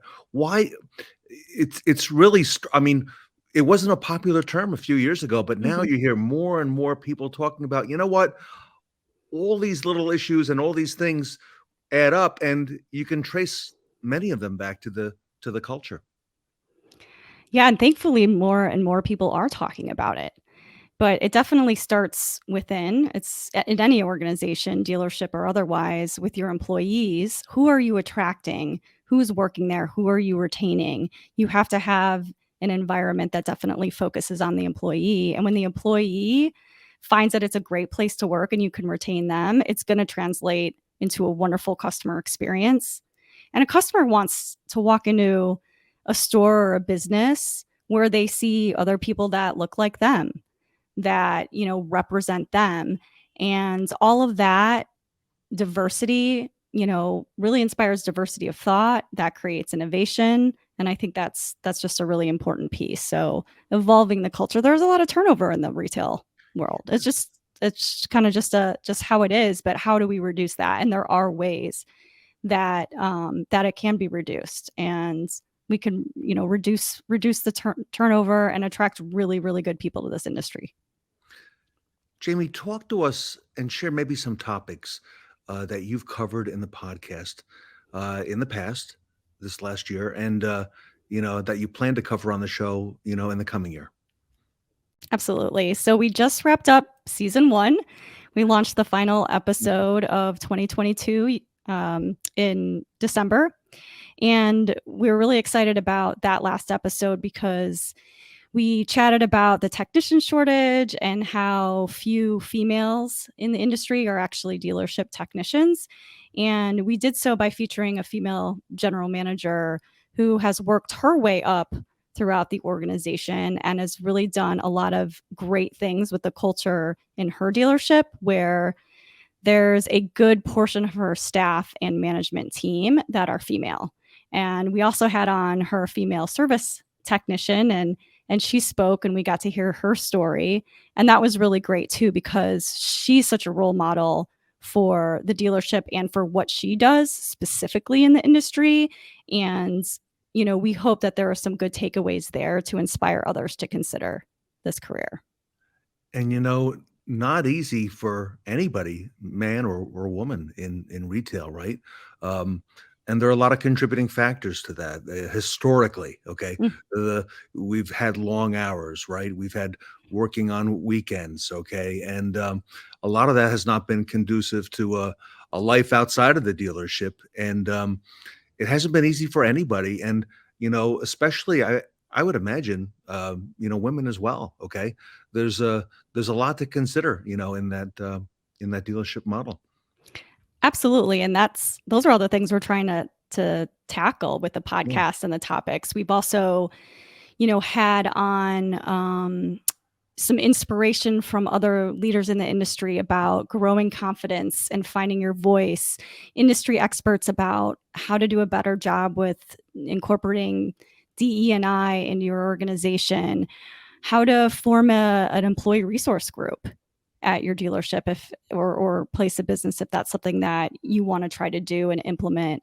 And then at the beginning of the season, we looked at some of the root causes of, why women and diversity are maybe just a struggle and they're kind of lacking in that environment. So that was really season one. We're planning on, season 2 next year and excited about that. Some of the topics that I know we want to hit on are, doing an episode about male allies and how that's such a key piece in making progress in this area, because you can't just rely on, the women leaders to run with it. We need the male allies in order to win on this topic. I know we were working on getting an interview with a strong female general manager that has had to break down gender and race barriers in order to get to where she's at in the industry. We're looking at some great examples of onboarding and mentoring from other dealerships that are doing this. And then we might want to try to tackle the topic of microaggressions, which can be a little bit sensitive, but it's a reality, in some cases of what's going on out there and what that looks like and what to do and how to handle it. All extremely important discussions. And I learned a little bit about that allyship topic at our recent event as well. Mhm. Everyone, we're talking to Jamie Farley. She is a podcast creator, producer, and editor. Her podcast is called GetInHerLane.com. She has her roots in the automotive industry, knows the industry, has worked with retailers for quite a long time. Congratulations to you, Jamie, on the success that you are having. I want to ask you, how do you hope that the podcast is going to contribute to some of the positive changes that we're talking about now in the industry, in particular for women and for diversity? I really hope that we can just continue the conversation and make the topic more comfortable for everyone. And I hope that it does inspire some changes, even if they're small. There are just so many innovative things that are happening out there. And if we can just incorporate some of that diversity in our thinking and how we innovate, then it's going to enhance the employee experience. It's going to enhance the customer experience. And I think we can really make some good progress. So, and I think it's about being consistent, getting that consistent message out there.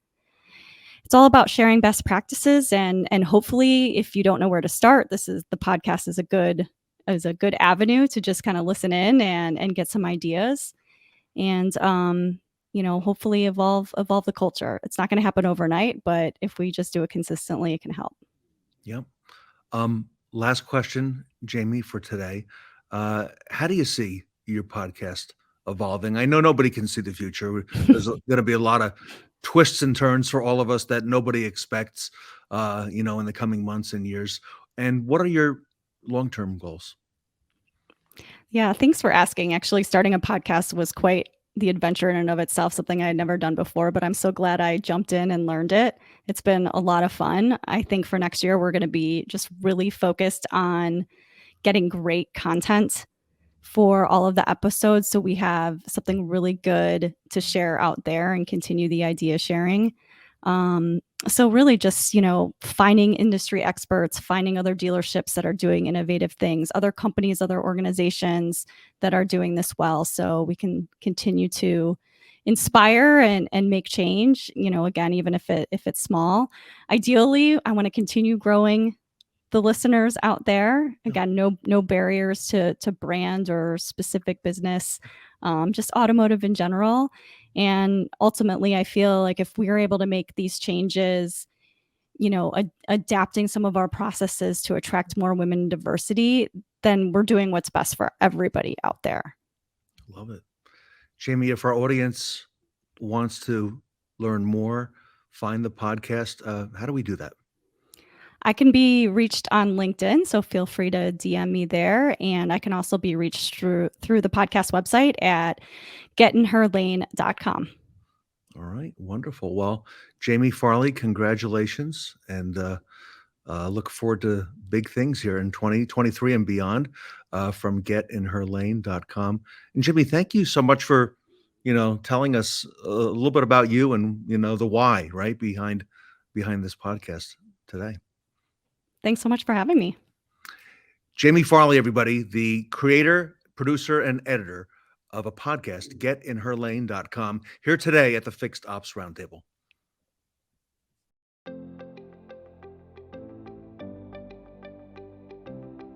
My name's Jonathan Anderson. I'm the Fixed Operations Director for the Meade Lexus stores in Michigan. I would say you're going to want to choose BG for multiple reasons. BG offers great support. The other thing is they're the best product on the market. And since we've used them, we've increased our gross profit in maintenance on additives from 15,000 gross profit to about 75,000 gross profit a month. So the difference in using the Smart VMA tool with the help and support of BG is huge. One of the Lexus stores was using a competitor. The other Lexus store was using BG products. BG had a lot better support staff. They also had the Smart VMA tool, which we were able to use to give our customers options that worked best for them and their maintenance. And we were able to help use that tool to drill down into the pricing that we wanted for those menus. The store that was using BG products was getting an awesome amount of support from BG. The product was a better product, and we had the Smart VMA tool, which is a game changer. The biggest challenge that Smart VMA helps solve in our service department, having multiple stores, when a customer called for maintenance quotes, the stores were giving different estimates. Now that we use that Smart VMA tool in all of our stores, when a customer calls, they're always getting quoted from that menu and getting quoted the same price. Smart VMA menus have been a huge part of the success of increasing our revenue. It really comes down to building the menu properly and providing options for the customers, getting the advisors to use it and buy in. And in partnering with BG, they come in and do the training. They work with the management team to make sure the pricing structure is correct, to make sure that you build in the effective labor rate into the menu that you want to see. And it really helps increase your hours per RO as well. You have 3 different options, a good, better, best option, and the advisor can present the menu and say, thank you for coming in today. We're here for your maintenance. Would you like this option, good, better, best? And the customer can choose which option works best for them. Every option has something built in, and the value that they provide with their guarantees, the superior products to other products on the market, it's a win-win.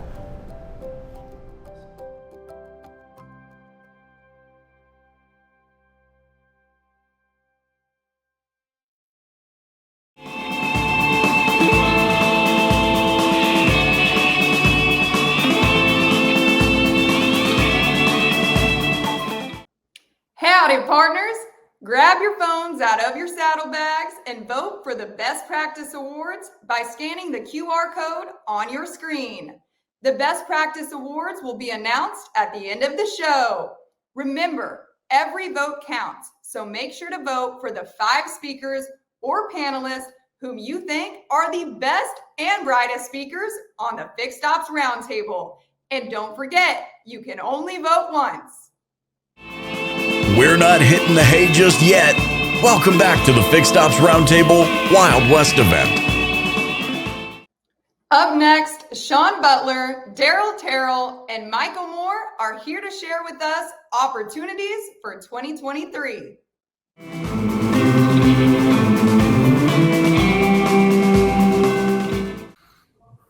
Welcome back to the Fixed Ops Roundtable. This panel features the best of the best in retail automotive. Want to welcome back to the roundtable Darryl, Terrell, Michael Moore, and Shawn Butler. This panel is the Retention and Growth Opportunities in 2023 panel. Gentlemen, welcome back to the Fixed Ops Roundtable. Thank you for having me. Thank you for having me. Man. Thanks, Ted. Appreciate you, man. You gentlemen have really done a lot in retail, and you got a lot of attention, a lot of people watching you, and you're great leaders, and people, realize that and they resonate to that. And Darryl, we got a great year last year, okay, and you've been working hard on your team and what you've put together there. Talk to us a little bit, Darryl, about what you see here ahead, and what's some of the things that we should be focusing on. So I really believe that our biggest area that we need to focus on is customer retention. It's all about getting that customer to come back, not just to the service department, but to buy a new car, purchase a used car, and just create a circle of life in a dealership. So it's all about retaining customers in an overall dealership, not just the service department. And you got to do things to help support that. Particularly us in service, we focus on a rock solid express process. And we want to get our car then out in a fast, convenient way. We want to offer the best pricing, and we want to have a quick turnaround time where the customers get in and out quickly. Wow, that turnaround time has never been more important than right now. And you know what, Darryl? I hear a lot of people at this event talking about bringing everything together. It's not just all these silos, they say, service separate from sales. Talk to us about that, because that seems to be pretty important to a lot of people right now. Yes, it's extremely important, man, because in the service department, it's all about keeping that customer in your dealership and retaining them. And then after, you retain them for their service visits, the ultimate goal is to get them to trade that car in, where you have a UVI going through service again, and then you sell them a new car that comes back through service. So, we got to play together, coming into this new picture. We got to all play together on the same team. And service, sales, used cars, we're all one team. And I worked in dealerships where everybody, separate, and they point, they go in different directions. But in order for a dealership to efficiently work correctly and properly, we got to be on one team and play on one team. And every person in your department got to understand that, from service to sales. And we got to work together, and that's how you ultimately win a game. I love it. Michael Moore, you spoke at the last event, and I tell you, I could just listen and listen and listen to you. You are a wealth of knowledge, my friend. Talk to us about what's ahead, retention and growth opportunities this year in 2023, and some of the things that you're working on. Well, I definitely agree with Darryl with growing. Basically, it being about our customer retention. I think really for me, the biggest area of opportunity is really the people, the staff, making sure that I grow each individual that I have here with me in this dealership, and that we basically make sure that they have all the tools they need to get to where they need to be. And to me, that kind of trickles down to our customers, as far as helping our customers to want to come here, to do business with us, and see us more so as family. That's the one thing I like about the dealership where I am. A lot of the customers here are long-time customers, and they come in and it's almost like a family atmosphere, and it's not so much of a real hustle and bustle and grind, or something to where there's these walls up between us and our customers. So it's one of the things that I really want to focus on is just growing the people and just making sure that they get to where they need to go, because that's what really kind of what drives the business to me. It's just making sure that our people are good and in a good position to be successful, you know. But this year, I think 2023 is not going to be an easy year. A lot of fixed departments, you know, they had record years and stuff like that through COVID, which, you know, which is great. But now it's gonna really go back to normal. And what I mean by the normal is basically you have to do a good job. You know, you're not going to be just servicing customers out of a water hose the way it's just coming down on you. You're going to have to actively work to get customers in. You're going to have to actively work to keep them. So to me, the best thing to do that, you know, outside of the process is just the people and making sure you have the right people in place and those people are confident in what they're doing and you know, and they're happy about their job and the environment that they're working in. Shawn, what do you think? 2023, tougher year ahead than what we've experienced in the last year or two? Sure, I agree with both of these gentlemen and very valid points. Along the similar lines, I've really been focusing on finding people's why that work for me, because I think that if we have an extensive employee retention, it creates a cohesive atmosphere that pervades the whole dealership, right? If everybody's hi, hey, how you doing, smiles everywhere you go, then you know, the customers feel that, right? Whether they're in the sales department, the service department, or standing at the parts window, they can sense the atmosphere. And if you're taking care and meeting people at their need, it's different, right? Some people want recognition. Some people want money, education, more time with their family. That's okay. Meet them at their need and they will excel and exceed, right? So I'm good with that. And that's what we're focusing on. Here, we started a retention program, a bonus program for our technicians that we're going to be paying out on December 15th for every hour they flag, depending on their years of service. I'm going to hand out some pretty big checks this year, you know, as just a thank you for being here and your years of service. And I know the guys were blown away when I put it out there. We've done it before, and the techs look forward to it, right?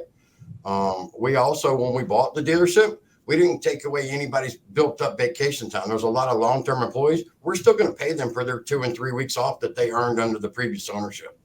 So that's going a long way towards them too, you know. And then we're doing the used car retention, right? Like Darryl was talking about, you got to have the retention of all departments. I preach all the time during my cookouts and our meetings. I have the whole dealership for a meeting in the shop at least once a month.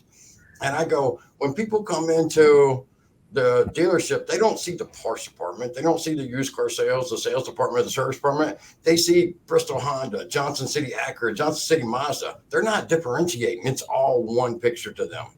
And unless all teams are playing and up to their level, it's obviously going to bring the other teams down, right? You need all four cylinders, you know, cranking out maximum capacity to be a successful dealership. And you know, we have to retain those customers, get creative, right? We've got these little key tags we're putting out there for every fourth oil change is free. You know, to promote retention, we're doing the first year of maintenance free on any car you purchase here, whether it's new, used, or whatever, to promote that retention. And let's put the focus on fixed ops to retain that customer for sales, like Darryl was talking about down the road, because we treated them so well. They just want to keep coming back here. And we're doing the other car in the driveway. Chris McPhillips is big on that. Yeah. Asking people what else they're driving at their house. Why don't you bring that one here too? We'll give you a free oil change. Bring it in. You know, I mean, whatever it takes. You know, Shawn, we talked about it, you know, with new car volume being off. And I think you said at your location, same thing, new car volume is off. You're having to do a lot of this stuff and you're making it happen there on the fixed ops side. And like Darryl talked about, you're doing that for the entire dealership, you know, with that fourth, you know, next time they come in for the oil change free and some of the things that you just described as well. Well, you think about it, by the time they get to the fourth oil change, what's that, 18 months, 2 years down the road, they're going to need other services in between. You got parts, you got filters, you got wiper blades, you got tires, you got alignments. You know, you got another opportunity to sell them another car, even if they need one for another family member while they're walking around. I mean, it just creates opportunity. Darryl, you've talked to us before about your people, and you came up as a technician as well. Take us through some of that, because in order to have the customer coming back, we've got to keep our employees, like Shawn is describing as well. And I know you're a big advocate on doing things the right way. Yes, I'm extremely huge advocate on doing things the right way, and definitely just training my employees and help coach them throughout the process. So I like to educate my employees on that. Look, every single car out there needs air filters, needs cabin filters, needs tires, needs wiper blades. Every single car there on the road needs it, and it's up to us to do a rock solid multi-point inspection and have them do the work at our dealership to retain them. Because if they don't do the work here, they're going to do it somewhere else, and we got to realize that, and we got to be able to capture every opportunity possible to keep them in-house within the dealership. And that's how you retain customers ultimately is, if somebody's driving a car and it has bad wiper blades, you want to make sure that they know they have bad wiper blades, and do the right thing. So when it rains, they can see clearly. And doing that, taking care of the customer, once you take care of the customer, it takes care of everything else, man. It makes your job so much easier. So it's all about doing the right thing. Just teaching your employees, what to look for, doing proper multi-point inspections, and then the results come. The results come. It's not a hard process, man. It's just a process you got to follow and have a rock solid process and execute it every time. Multi-point inspection, where you just mentioned about checking the wiper blades. Customer picks up their car for service. They came in for check engine light, oil change. They pick up the car, they take it home, they put the wipers on the way home or the first time it rains, and they say, you know what, I was just at the dealership and they didn't even ask me about the wiper blade. It's the first thing they think about, right? Right. Darryl, talk to us about 2023. What do you think? Tougher year ahead than what we've been used to recently? Most definitely. 2023, the growth for my department is to cut down our wait time in our express department. When I first got to the store, I'm just gonna lay it out there, man. It was about a 2-hour wait. It was ridiculous. So we got down to about an hour wait now. I want to be able to take any customer that walks in that door in and out within an hour time frame, and I want to be able to take more volume in also. So instead of doing, say, 6 cars, I want to be able to do 12 cars and have them all out within an hour. Whatever time of day, at the end of the day, we got to be convenient for the customer. On the customer's time and not on our time. So that's my goal for 2023 for me and my department, is to be able to be convenient for the customer on their time. Darryl, what were some of the things you did to speed up that time internally? Because that's not easy to do, right? Take it from 2 hours to what you just described now, with Express being such a big part of your business as well. Correct. Where I've seen the most growth is staffing. When I first got here, we had 4 loop technicians. Now we have a team of 8 loop technicians. So we doubled staffing. You double your capacity, and the more staffing you have, the more you could support your customers. So I'm looking to add another maybe 2 to 3 loop techs.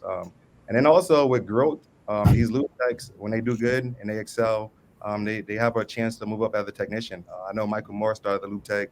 I started the loop tech, and look at us now. So the growth is endless. I love it. Yep. Michael Moore, talk to us a little bit about that. Some of the things that you see ahead. Darryl's talking about express service being such a big part of their business as well. Yep. Well, I think the biggest thing is a lot of dealers and a lot of shops are going to realize that. We live in kind of like, I call it the Amazon society, where you can order your groceries, you can order your whatever online, and you can sit in the comfort of your own home. And so the status quo of someone coming to your dealership and being okay with waiting 2 hours, like Darryl was saying they were at one point when you started for an oil change, that's not going to work.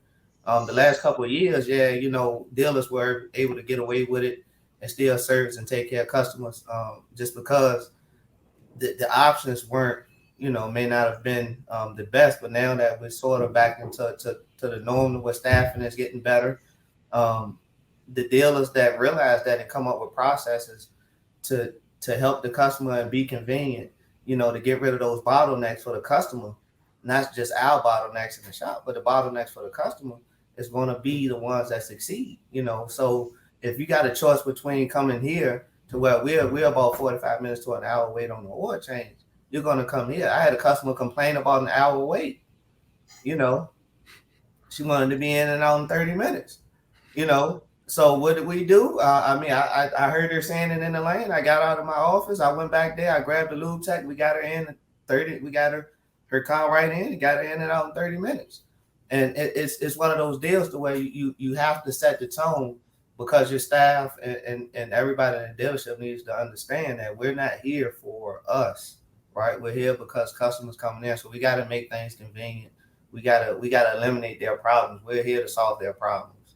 So at the end of the day, the dealers that really understand that and put in processes and willing to go the extra mile for the people, the clients coming in the door, we're going to be the ones that succeed. So where I just think the last year, 2 years during COVID, a lot of dealers were able to get away with just the status quo.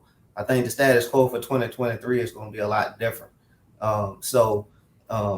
It's going to be about taking care of your staff, making sure that these guys are happy, they're ready to go, they're ready to run.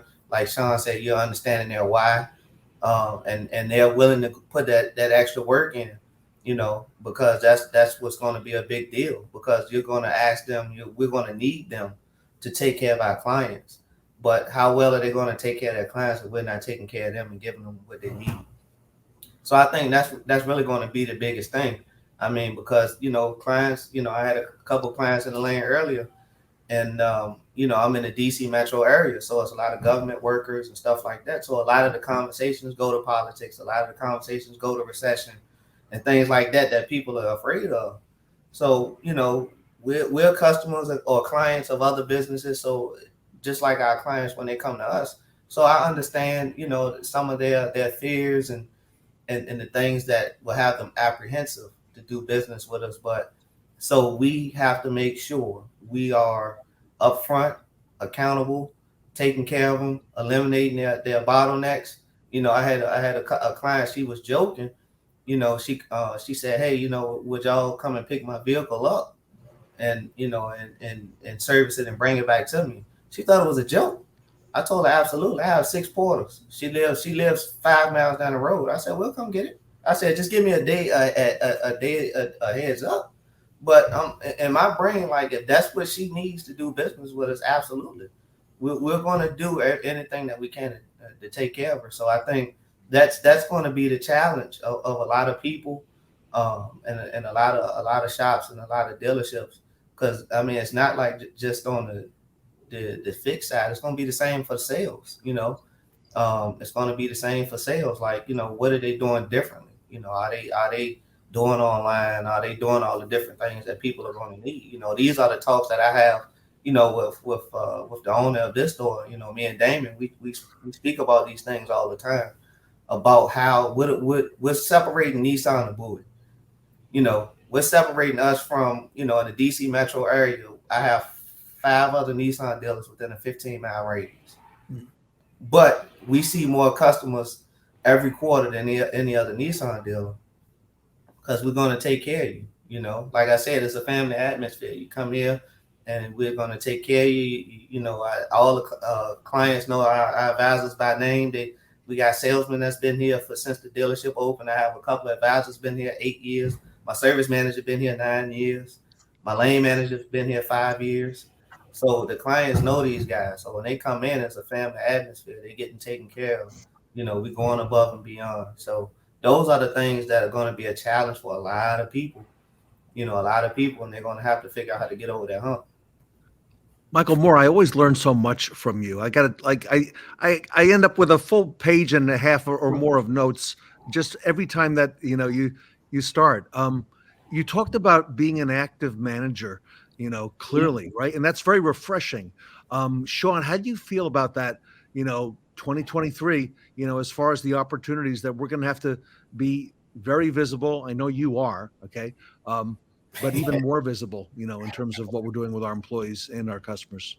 Yeah. So, I mean, like these fellows we're talking about with the Express and being in the lane and being accessible, right, to your employees. How many managers today still, you can't find them? They prairie dog looking in and out of their of their offices and stuff. Not me. I'm in the shop multiple times a day. I'm out in the lane greeting customers. I'm bagging, tagging. I'm the best porter we got sometimes. I don't care, whatever it takes. I got to shuttle somebody.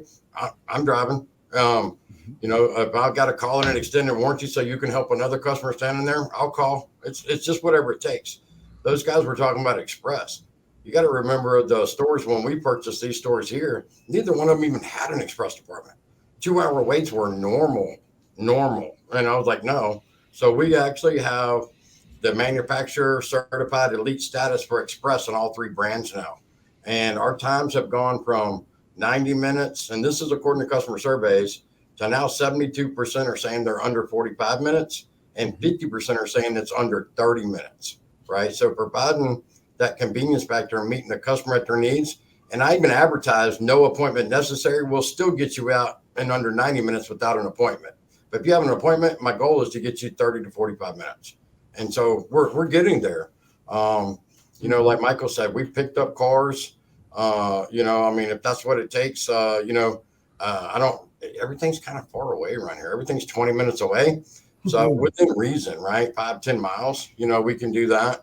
We're just willing to do whatever it takes. And you got to be willing to put in the hard work that other people won't to differentiate yourself. The walkarounds, right? How lazy did we get when it's like shooting fish in a barrel? People come in like sales, getting fat off of these, super high retention, and the markups in the books. Well, what happened? And all of a sudden, the last 2 months, the used car market has new car addendums gone right off the window. There's an abundance of cars on the lot, right? So you've got to double down and get back to basics. You got to do that warm meet and greet, as a great guy's videos that I've watched so many times starts out with, maybe on this panel.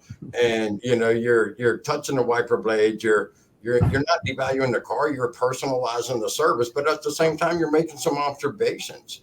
You got to update that customer constantly. We're using things like True Video. We're using the tools that may be contained within X time. We're doing follow-up phone calls. Big retention piece. Not using the automated service, having a live person call and follow up with the customers. Our CSE scores have gone through the roof since we actually started making sure that within 24 hours that customer was contacted, make sure they understood everything on their MPI. If they had any questions, they were answered, and we asked for the survey, right? But you just got to really get back to the basics of communication, and some more communication. Shawn, when you're the leader and you're communicating, you also learn a whole lot from the customers and your employees. Darryl, I had to drop off a car at a body shop last month, and I went in the morning and dropped the car off, and I needed to ride back home. And they've got a couple of porters, right, who drive people back and forth, Darryl. And so I had to wait like 20 minutes, and they finally had a ride for me. And the gentleman drove me back, I guess, in one of their cars. And I looked at the gentleman who's driving. I looked at how he's dressed. I looked at his shoes, his clothes, and I realized this is no porter. This is probably the owner, right? And I asked him that. I said, "You own the place, don't you?" He goes, "Yeah, I do." And so we struck up a conversation, all right? But he told me he wants to learn from their customers and from their employees. He's like you guys. He's actively involved in everything they do, and he wants to hear it firsthand from the customer. And Darryl, the 3 of you gentlemen are very active in, and that's one of the things that stands out to me. Yes, I really believe in that customers, they're going to tell you what's going on. I love reading surveys back, the good surveys and the bad surveys. And I use all of them as a learning experience for my employees. If we have a bad survey that comes back and we didn't meet the customer's expectations, it's not a moment to scold somebody. It's a coaching moment. You call them in the office, we go over the survey, and we see what could we have done better. And my guys, my advisors, they're real receptive to that. And sometimes you get my advisor, they're coming over there, you know what, Darryl, you're right. I know I could have did this. Look, next time it ain't gonna happen again.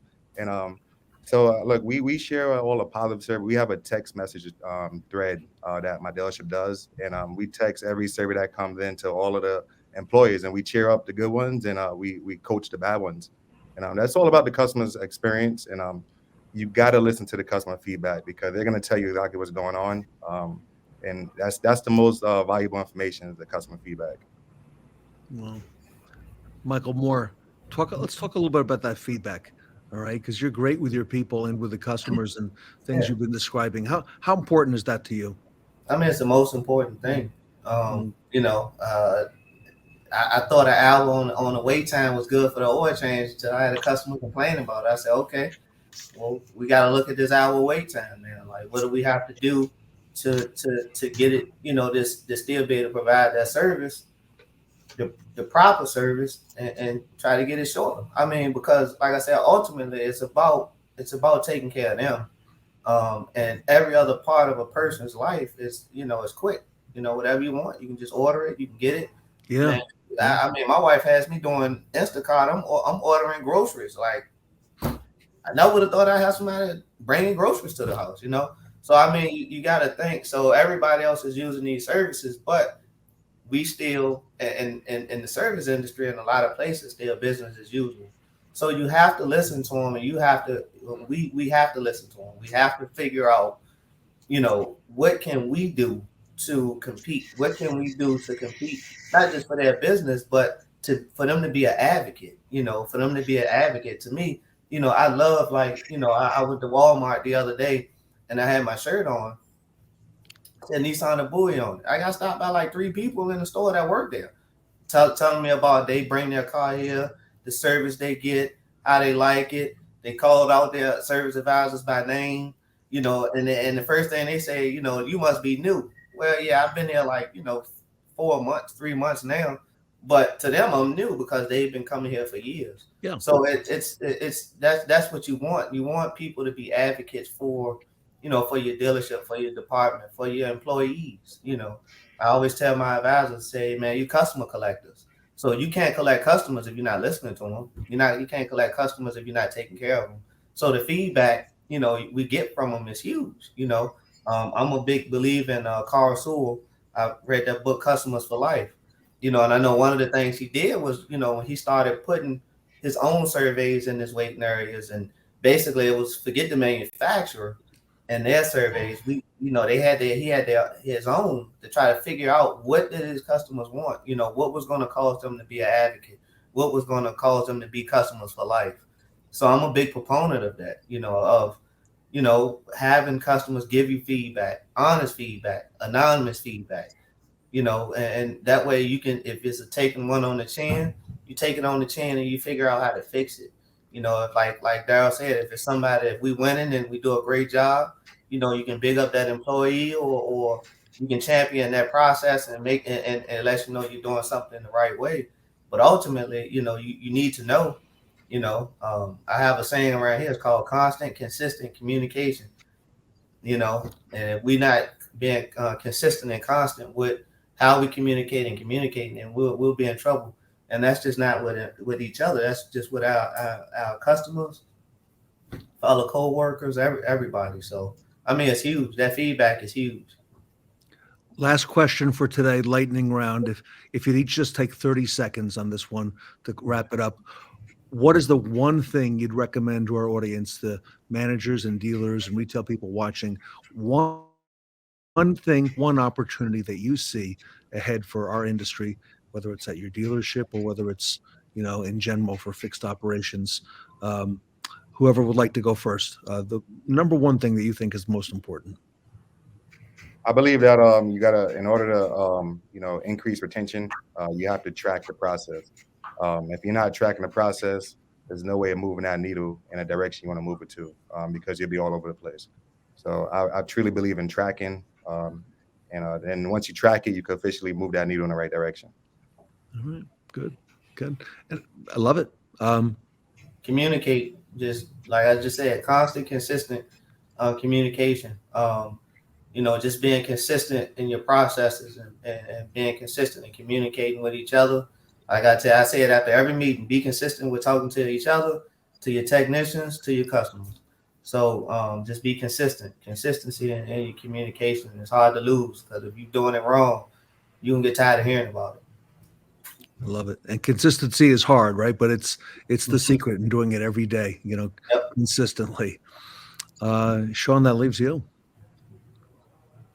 Well, I think, the structure, organization, and process is the basis for any good foundation.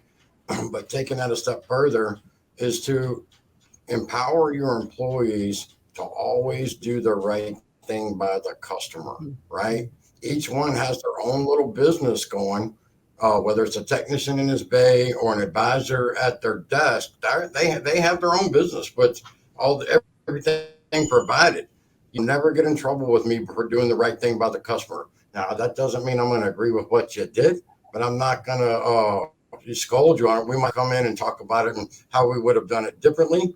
But the main thing is to take care of the customer and to make them feel empowered. And so they're coached, like Darryl said, not scolded, coached, and you're growing your employees, right? That's the future of our business. We got to grow these young folks. We got to educate the customers, and we just got to take care of people, right? I mean, that's what I want. Just take care of each other, whether they're work for us or they're coming in for us to work for them. Great information. We'll leave it there. Everyone, fantastic. Congratulations on all your success. Best of success to all of you in 2023. We'll come back at the next event and we'll regroup. Michael Moore, thank you so much for all you do for our industry. Darryl, Terrell, thank you so much. Great work. And Shawn Butler, thank you so much for all you do for Fixed Operations. Thank you, Ted, for having us. And thanks, Michael and Darryl. It's always a pleasure to get together with you guys. Thank you guys for having us on. Appreciate it. Pleasure as always. Michael, Darryl, and Shawn Butler here today at the Fixed Ops Roundtable.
Up next, we've got the dynamic duo from Quantum 5.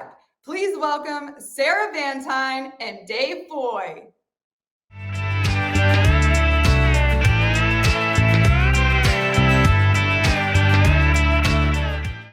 Welcome back to the Fixed Ops Roundtable. Sarah Vantine and Dave Foy are leading the charge at Quantum 5, great friends of the retail and fixed ops communities. Sarah and Dave, welcome back to the Fixed Ops Roundtable. Thank you for having us, Ted. Thanks, Ted. Great to be back again. Sarah and Dave, you have seen so much and have been involved in so much, and we are indebted to both of you. Thank you for all you do for fixed operations. I'm excited about our topic today, service to sales handoff. And you know what? There's been a lot of talk about that service to sales handoff, the opposite of what we've talked about for many years in the industry. And Sarah, maybe you can tell us a little bit more about what it is and why service to sales is gaining importance. Yes. So we all have been really getting ready in 2023 to restart a lot of our businesses, right? There's been a big focus on, well, what do we do? How is this year going to go? What should we prioritize? And what we've consistently seen has been this juxtaposition of the BDC, the service department, and the sales department as one cohesive operation. And you have to think about it from the perspective of the customer, right? So customers don't see a dealership in their respective silos. And so many times we do this, okay, well, sales to service ecosystem. Let's talk about finance. Let's talk about the road to the sale, right? Right. But the reality is retention right now is what's so important, both retention of customers and retentions of employees. So service to sales, what we're really focusing on now is the position where service advisors and BDC personnel can help identify customers that maybe would be in an equity position or in a trade favorable position and nurture that relationship with the sales department to drive additional revenue. So having the opportunity for service advisors to raise their hand with a customer, maybe it's something that it's an extensive repair bill and it doesn't make sense based on the value of the vehicle to fix the car. That would be a great amount of money to put towards a new vehicle. And now with inventory getting back into shape, this is a great time to get back to those skills. You're both retail, which is really important in our industry, and I think more than ever now. And we talked a little bit before the panel, Dave, about how service to sales represents it's a large lost opportunity for a lot of dealerships. And I know, Dave, that Quantum 5 is all about the data, right? And now you are all about the data as well. So any quantifiable information on that yet, in terms of service to sales? Yeah, I think it's probably a little bit early to have some real numbers on that. But I think it's something that we've always kind of known, right? It's something that, and the best advisors out there have done this for their customers right along, right? They don't look at it as that one lost sale for the day, right? They're continuing to help their customer by recommending that they look at trading the vehicle in, whether that's because the vehicle has, as Sarah stated, some positive equity there that they could take advantage of, or because the repair bill's too large and that it doesn't make sense for them, right? So the advisor is there to make those recommendations and give that handoff back over to the sales department, right? Now, we've always done it the other way. Sales has sold the car, brought the customer out, introduced them to service, and now we need to complete that circle. As Sarah said, the customer doesn't see us in the silos that so many dealerships operate in.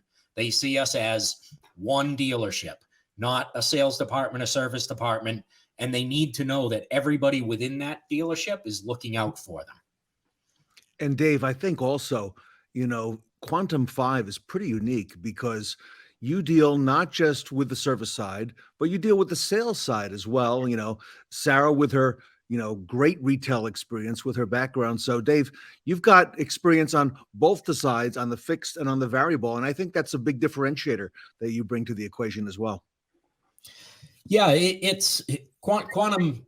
Right now, we have a performance suite, right? Where we take everything from frictionless sales, frictionless service, people first BDC with Sarah, people first leadership, ESIQ to do surveys of the team, and call queue to do call training. We can touch every part of the dealership, and we can help you assess where you need to start, right? It doesn't have to just be, oh, I want to start with my service department. We can come in and do an assessment and understand what department needs the help first, and work from there.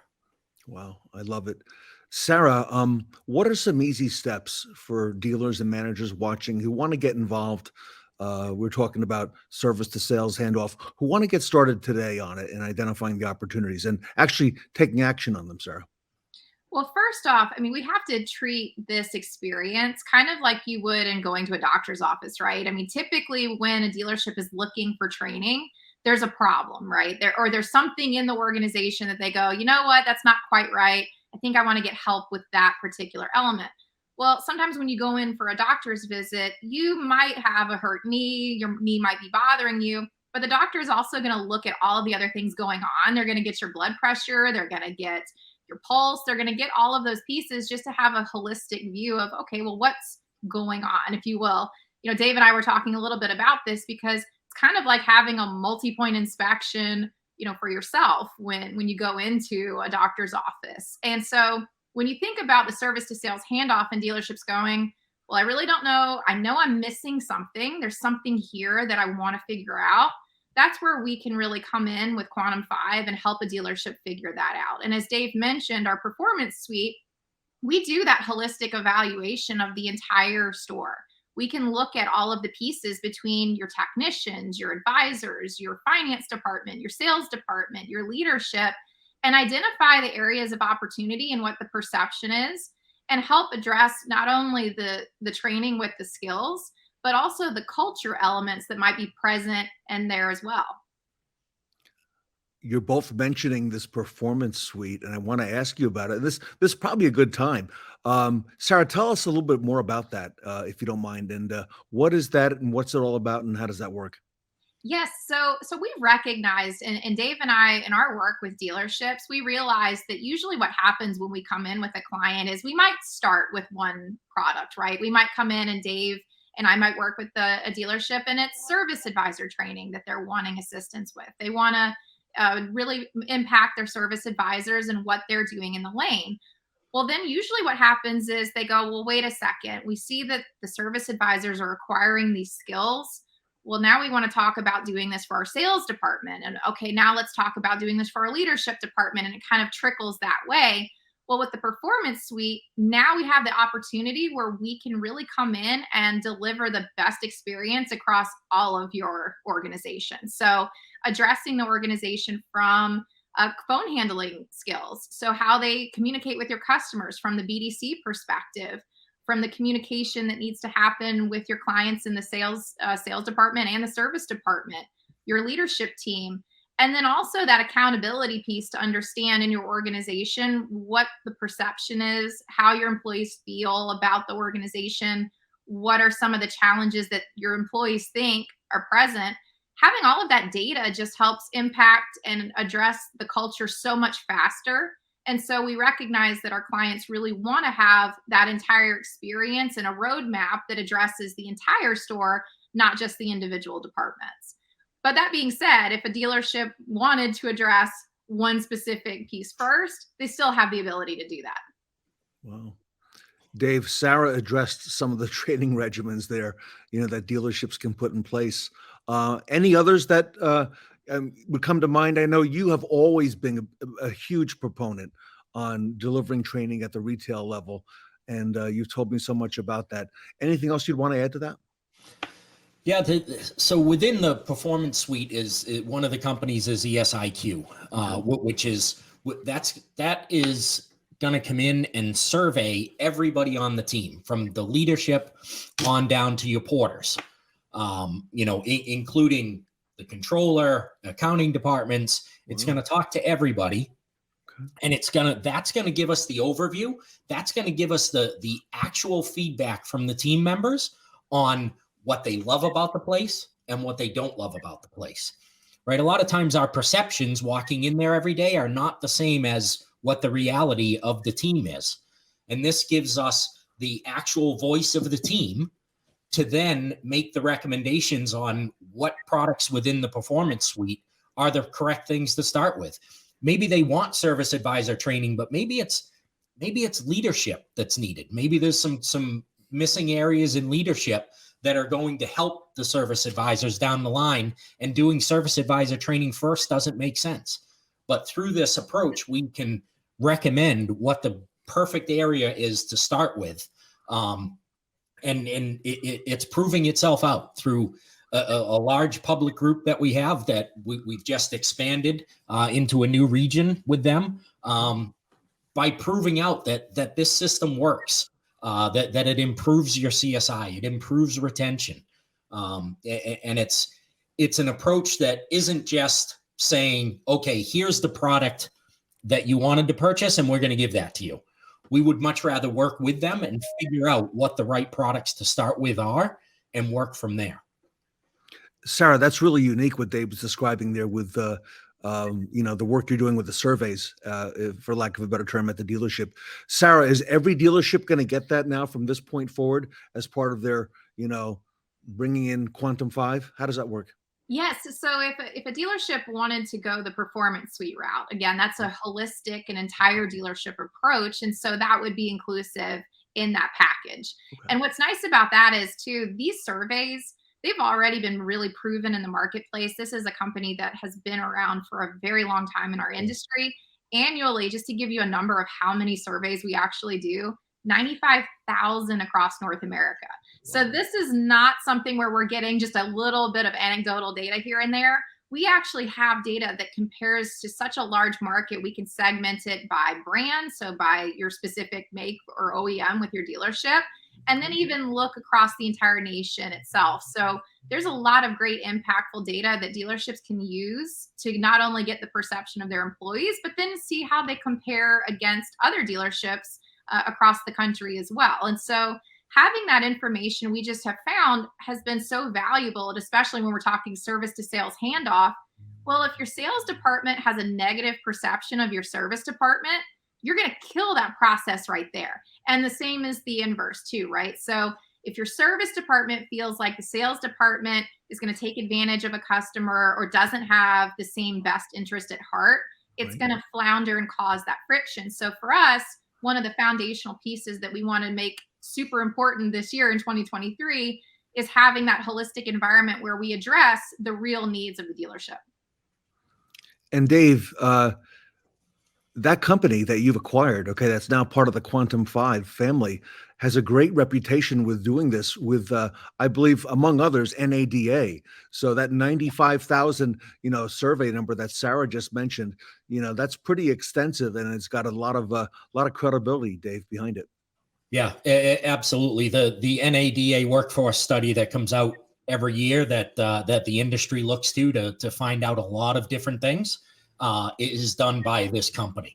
And so there is a lot of data that's behind it.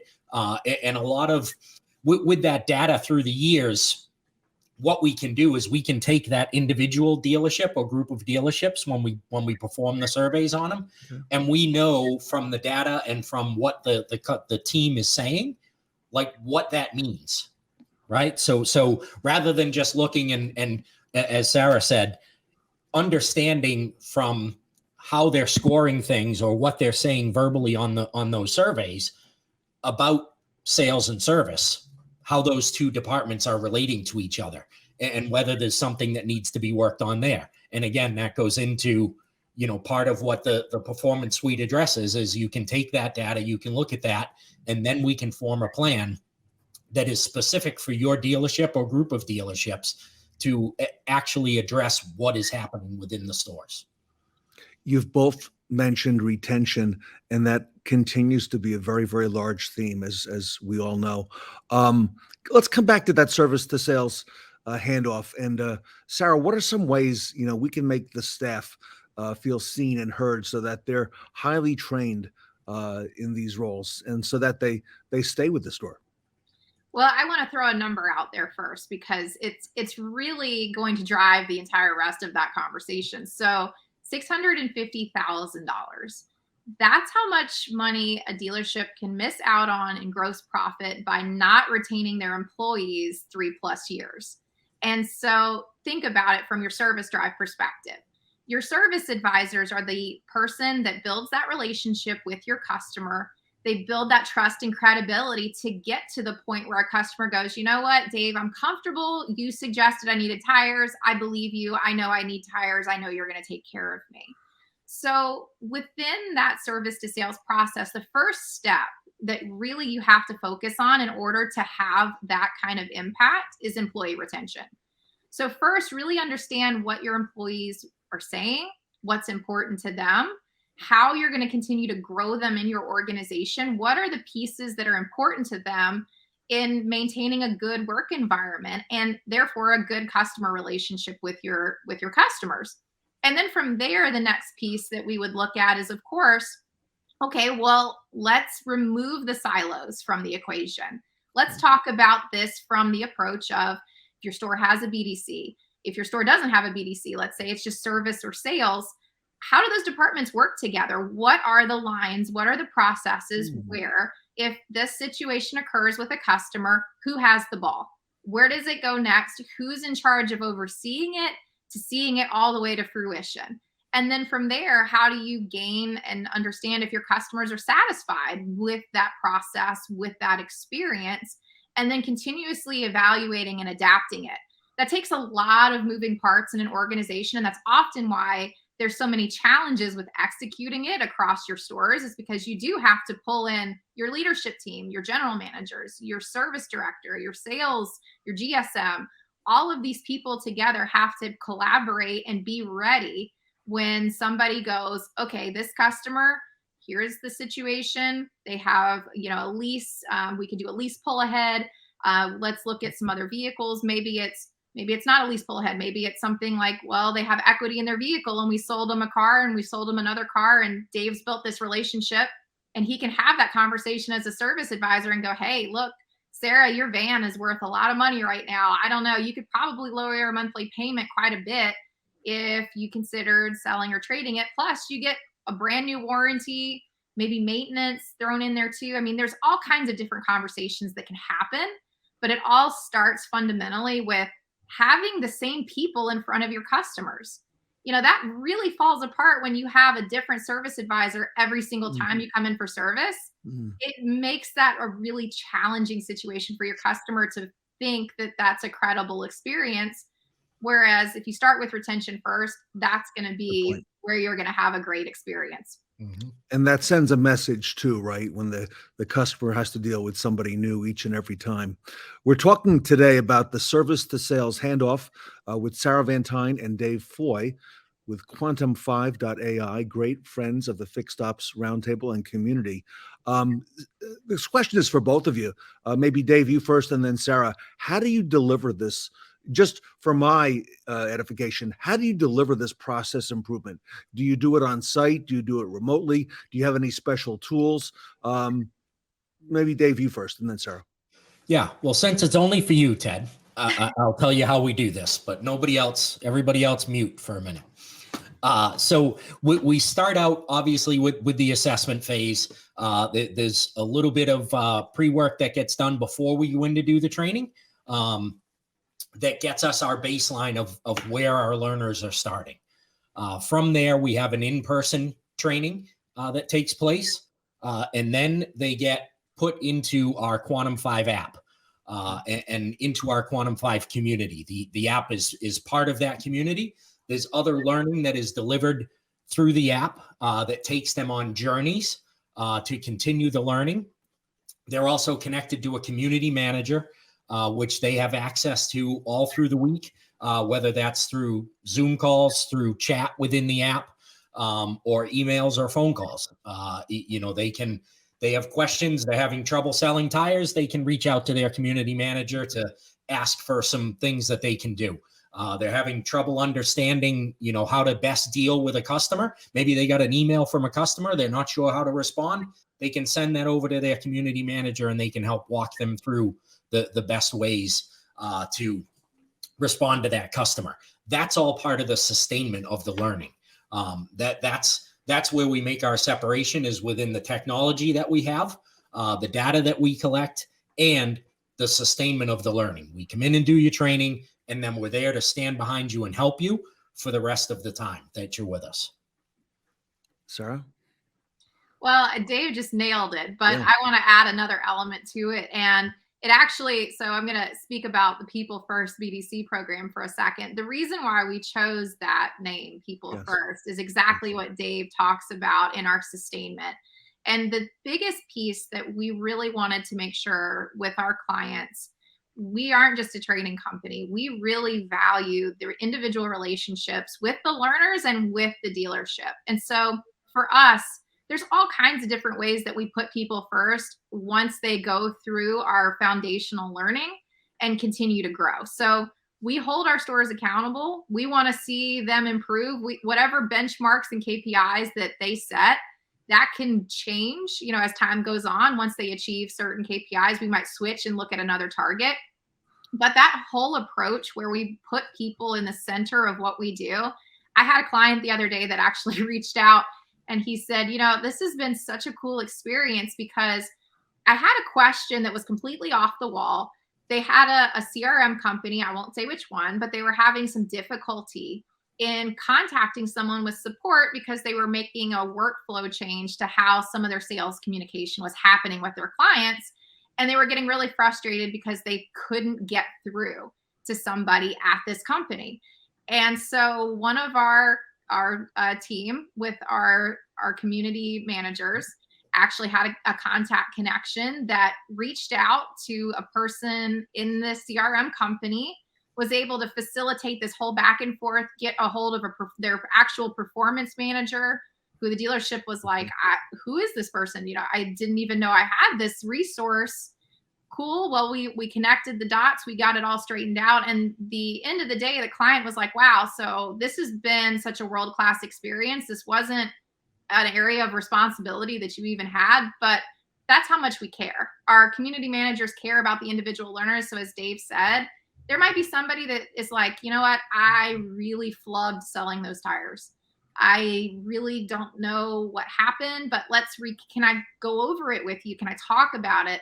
And there's that trust that's been built into the foundation of our company. And so when somebody goes through our app journeys, when they communicate with our community team, when they talk to any one of us, there's that trust that's foundationally there. And so I think that's what's made everything so special when we get our client results back, is that feedback. And finally, for both of you, you've mentioned that performance suite. Is that available now? And is that ready to go, Dave? And if so, how do I take the next steps? Absolutely, it's ready to go and be deployed at any dealership. They can reach out to Sarah. They can reach out to myself. They can go on to the website, quantum5.ai. Okay. And there's a form there, a contact form that they can fill out. Sarah and I are easy enough to get hold of if you want to reach out to us to chat some more about it. And happy to see anybody at NADA that also happens to be joining that fun down in Dallas shortly. Sarah, I'll give you the last word. Yes, so you can live chat with us right now here at the Fixed Ops Roundtable. If you want to get a hold of us today, reach out to either myself, drop your name, drop your email in the chat right now, or you can contact myself, Dave Foy. We're both very active on LinkedIn, and you can reach us also, of course, at our website, quantum5.ai, and we look forward to working with you. Great. Quantum 5, everybody, a lot of big news. Quantum 5 is all over the news, so you want to check them out. And, here today are the leaders, Dave Foy and Sarah Vantine. Congratulations to both of you on all the success that you are having and on all the great strides that Quantum 5 is making. So, Dave and Sarah, on behalf of the Fixed Ops community, thank you so much today. Thanks so much for having us. Dave Foy and Sarah Vantine from Quantum 5 here today at the Fixed Ops Roundtable.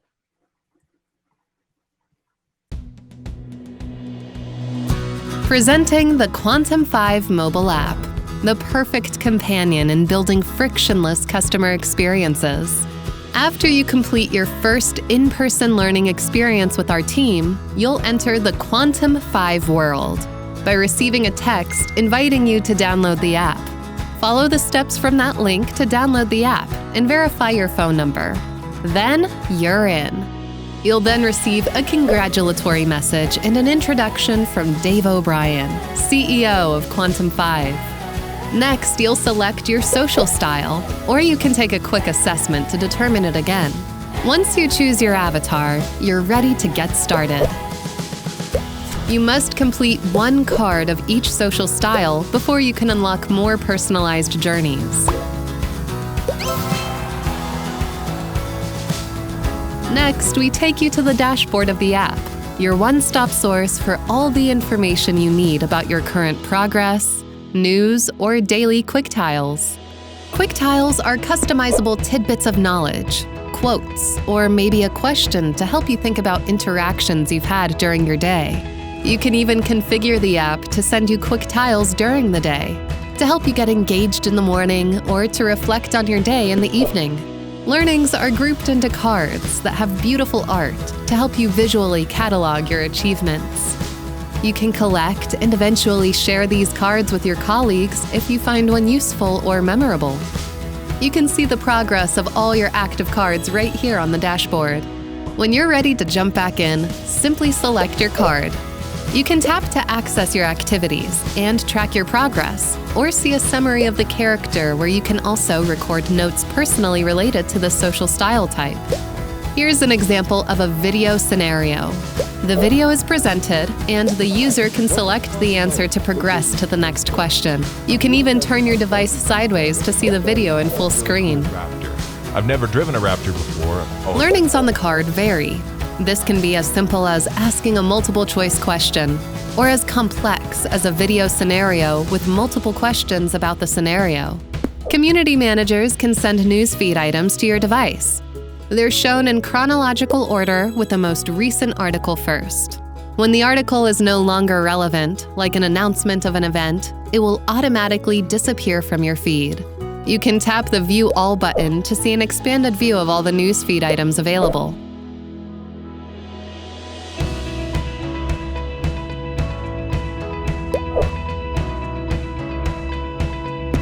Depending on where you are on your learning journey, you might be able to start a new card.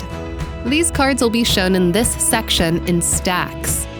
Based on which card you choose, you can progress forward in your journey, or you can stay at this level and learn more about the current or previous topics. As mentioned earlier, once you have completed one card from each social style, more cards will become available. We're constantly creating new content, which will be distributed to members based on the journeys they're on. You'll receive a push notification when new cards are added to your journeys, so you can keep on learning. Your completed cards are always available for you to review. Help is a tap away. The Support tab opens an ongoing private chat between you and your community managers to help you with any issues you're experiencing. This concludes our quick tour of the Quantum 5 mobile app. Thank you for watching.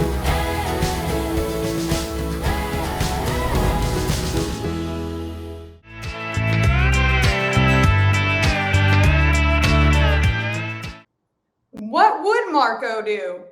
Ready to tell us all about communication are Coralee Zueff and Marco Zwanenburg.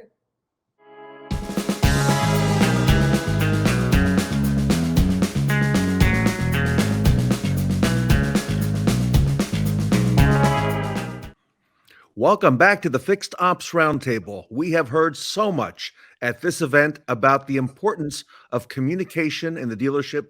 And with us today are two experts on that topic. They are Coralee Zueff, the author of 5-Star Service Advisor, and Marco Zwanenburg, our resident expert technician. Coralee and Marco, welcome to the Fixed Ops Roundtable.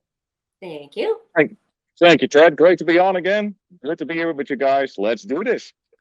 Great to have you back. Marco, you and I have seen so much in the last several years here on the Roundtable. A lot of references to you and a lot of thanks to you along the way, I'm hearing. So congratulations on all your success. And thank you. You know what? You've really brought to light the technician's perspective. And we're very grateful to you for bringing that out. So thank you on behalf of the Fixed Ops community. It's my pleasure. I got plenty more. All right. I'm sure you do.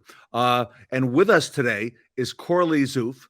I mentioned earlier she's the author of a book called 5-Star Service Advisor. She communicates and she teaches automotive service advisors. And I thought I would begin today, Coralee, with you on the importance of communication. What is a common scenario, Coralee, that you have come upon and continue to see in dealership in terms of communication between the advisor and the technician? There's a couple of them. The first one I'd like to start off with is not getting recommendations back to us in a timely manner. When you're getting to the end of a service and then the recommendations come into us, it doesn't give us any time to prepare the estimates. Oh, okay. All right. Interesting scenario. Marco, what's your take on that? I'm a big fan of quarter time. Most of you are familiar with what that is. That first you check the car out top to bottom, as you've seen in one of my latest LinkedIn posts, get the car up in the air so you can also inspect the inside of the tires and the bottom of the vehicle. But I always stick with, I do not give you an estimate until I have diagnosed the original problem the customer brought the car in for. So that's my stipulation on that part. So, Marco, primary concern first is what you're looking at, of course. Correct. That's a very good one. Yep. In terms of like people or technicians that are new in the industry, when they're just starting off going through their checklist, so your first recommendation would be get the vehicle in the air, do your inspection, and then that leaves the draining of the oil and such, and then able to get the recommendations into the advisor when that's happening. Absolutely. Depending on what MPI you use, and I'm sure that most of us on here use MPIs, and please use them. They're a very, very valuable tool for our industry. But it has to go through parts, it has to go through the advisor, then the advisor has to contact the customer. And with most technicians nowadays only working off of one bay, I don't want to take the car off and bring it on back later. Let's just keep it going. So I'm a big fan of doing the inspection first, get the estimate in, and then we will get to what the car is in for. But like I said, with the exception for diagnose the primary concern first. Marco, I got to ask you, why is it here in 2023 that even now there are some technicians at more than one dealership who, after all this time, don't do the MPI, or maybe they've done it and maybe they've slacked off on it, and it's not every car consistently or every vehicle? Why is that? Honestly, it puzzles me as much as it does everyone else. To me, it's a money-making tool. We check the car out anyways because we want to find upsells. We want to find things to bring to the customer so we can all make a little bit extra money off of it. But to me, it also is a CYA. It protects myself, the reputation of the dealership. What if the car was just in for a service? I botched the MPI, and 80 miles down the road, the car has a flat tire and ends up in another dealership. And then they get a list of, oh, sir, you need this, this, this, and this, and this. It's like, but I just had my car in for a service. See, here's the report. Everything is good. So it is protection, it is insurance, and it's a moneymaker. Why it's not done by everyone at every dealership, I can't answer that. It bothers me as much as it does everyone else. And Coralee, the aftermarkets, they have an MPI they're using. I know that. Is it as consistent as it would be, let's say, at the dealership level? I think people can be the same way, hit and miss, doing it and not doing it. But I was just thinking to what Marco was saying about getting it completed and getting all the recommendations to the customer, because when they break down shortly down the road from you, if they know that you just did the inspection and didn't tell them about those things, they're not going to be coming back to get their vehicle serviced and when it's time to purchase a new vehicle either. So it's really important for customer retention. I like it. Exactly. It's a retention tool. Marco, coming back to that communication between the tech and the advisor and the tech, what's a scenario that you see all too often that you want to call out? One of my biggest gripes, and for a lot of guys in the industry, is incomplete information and a lack of information. When I get a work order placed in front of me and all it says client states there is a leak. Okay, are we talking oil, fluids, coolant? Are we talking a water leak into the car? Or there is a noise? Okay, great. What people don't understand is that we as technicians, we get a snapshot of your car. You know your car from driving it every day. Plus, as technicians, we get in so many vehicles, from the same vehicle as you have, from old to new, that we are in tune with a lot of different noises. So give us the information. Most people have cell phones nowadays. You can take a picture or a video of a warning that shows up on the dashboard. You can take a sound clip, even a little video of a noise.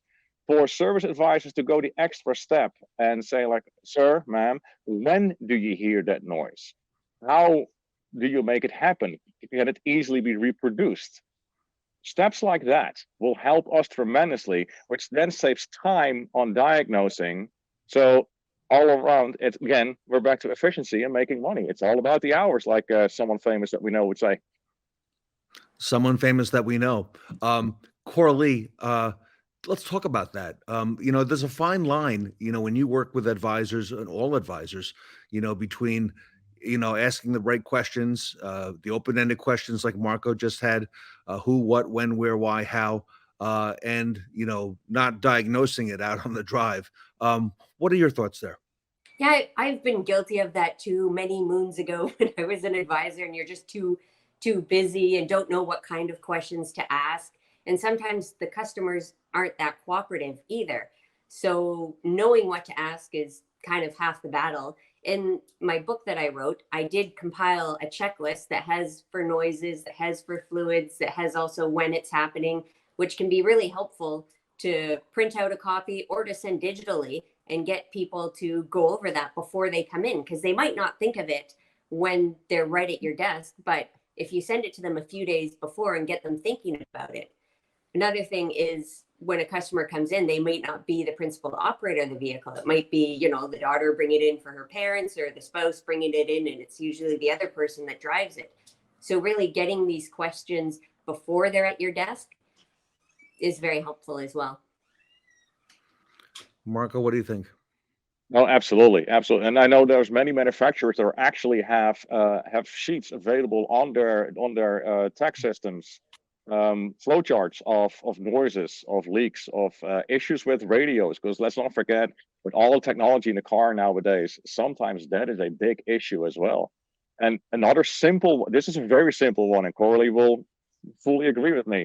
When a vehicle is taken in and the service advisor notices that the car has wheel locks on it, how hard is it to ask, sir, ma'am, do you know where your wheel lock is? Get it from the customer and place it in the cup holder. You know how much time we waste looking for wheel locks? Or if they don't have one, then you waste the half hour, then the advisor goes to call them, and then you have to look at extracting them. Exactly. Going back to getting the information to the tech, a number of years ago, Mazda here in the US had a tool that they introduced called the Tell the Tech tool. And it was a tool, Coralee, for the service advisor. It was, if you printed it out, it would be a one pager, but it was all the things to check off that you would tell the tech, based on your information, on your, fact finding with the customer, with the, during the write-up process. Coralee, do you think it's important? We always, we talk about the importance of a walk around. What if we can't do a walk around? I mean, how does the advisor get a lot of that information from the customer?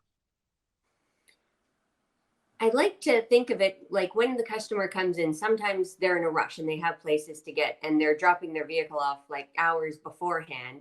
So to come up with ways to get that information from them before they come in, like when we're confirming the appointments the day before, if we're sending an email or sending a text and we know that we're diagnosing an issue, to get that information from them before is really the way to be proactive. Coralee, what's another scenario that you want to bring up today while we have Marco here with us? Let's see here. I'd say one of the ones that's kind of a big one would be technicians that are turning down work. It might be on a make that they're not familiar with or don't want to work on, or that isn't their brand of vehicle, or maybe it's doing oil change and tires and such like that. It's all money, isn't it? It is, yes. I mean, in the first place, I wonder if a technician is working not wanting to work on a car that obviously he put an estimate in for, why is the technician working on a car he's not familiar with in the first place? In the second place, there's always going to be someone in the shop that would want to do that job. We all have our favorites to do. Like, call me crazy, but my favorite is interiors. I love doing dashboards and headliners and leather on seats. I love it. Bring it on. Everyone else hates it, so I make good money on it. So maybe, you're kind of looking at a prima donna status there. What can you really do about that? You'll see that in pretty much every level of the dealership, any level of any kind of business. It's just something you're going to have to work with, unfortunately.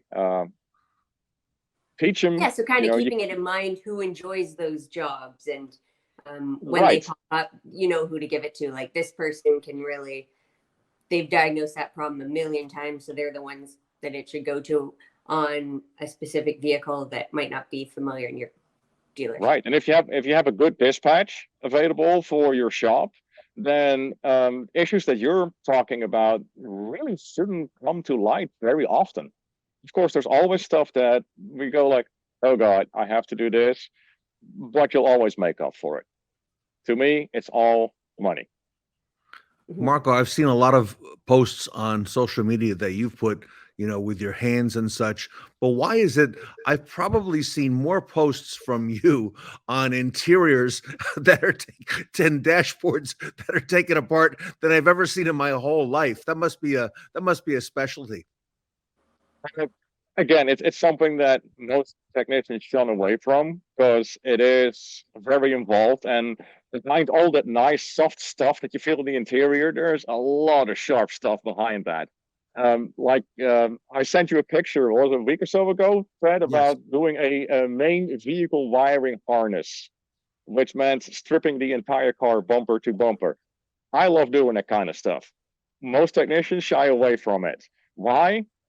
Because it takes a lot. It really takes a lot. But again, your cell phone is your friend. I take pictures as I go, and I keep the parts with the fasteners, the bolts, the nuts, the screws, all neatly laid out, so I know what goes where. But I enjoy doing that for sure. You're right in that. And I guess with that kind of work too, it's a very clean kind of work. You have to be very careful that you don't leave any marks on the leather, marks on the dash as well. So not everybody is as keen to do that either. So you have to be very meticulous. Coralee, I like the point Marco made just a little earlier in our conversation about the customer. We all have cell phones, right? And they're in the vehicle all the time where the tech is just a snapshot. The customer that's a good point. They can use their camera, to take photos and, document things that they can share with the advisor.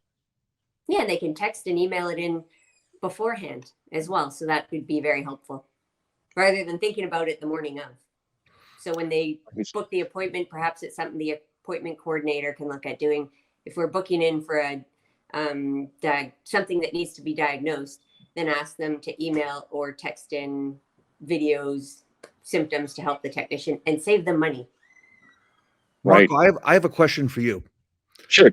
How do you feel as a technician with all the tools that are out there now today in 2023, where you as a tech can in turn also use and probably do use that video as well, to communicate with the customer?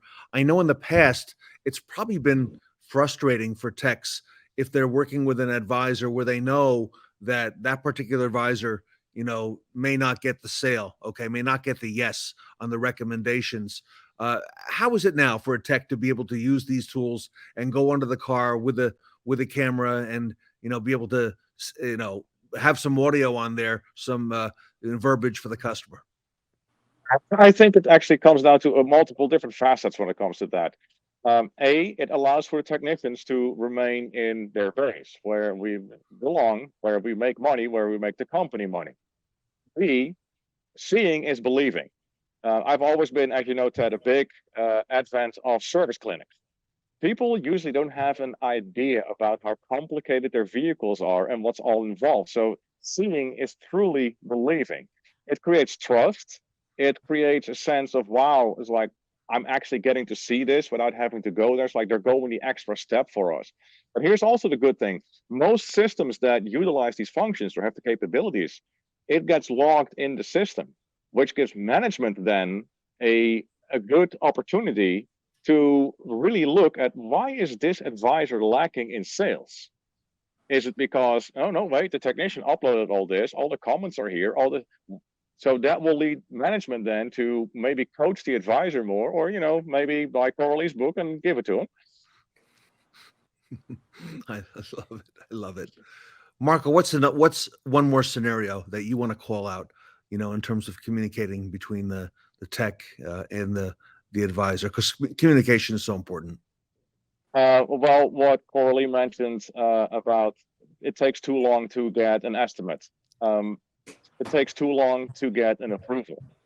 That's also a big issue for us back in the shop, depending on how involved the diagnosis is. But if I have a car halfway torn apart and an hour later I still haven't gotten a yay or nay, and I only have one bay to work on, what am I going to do? Not eat that day, or put the car back together?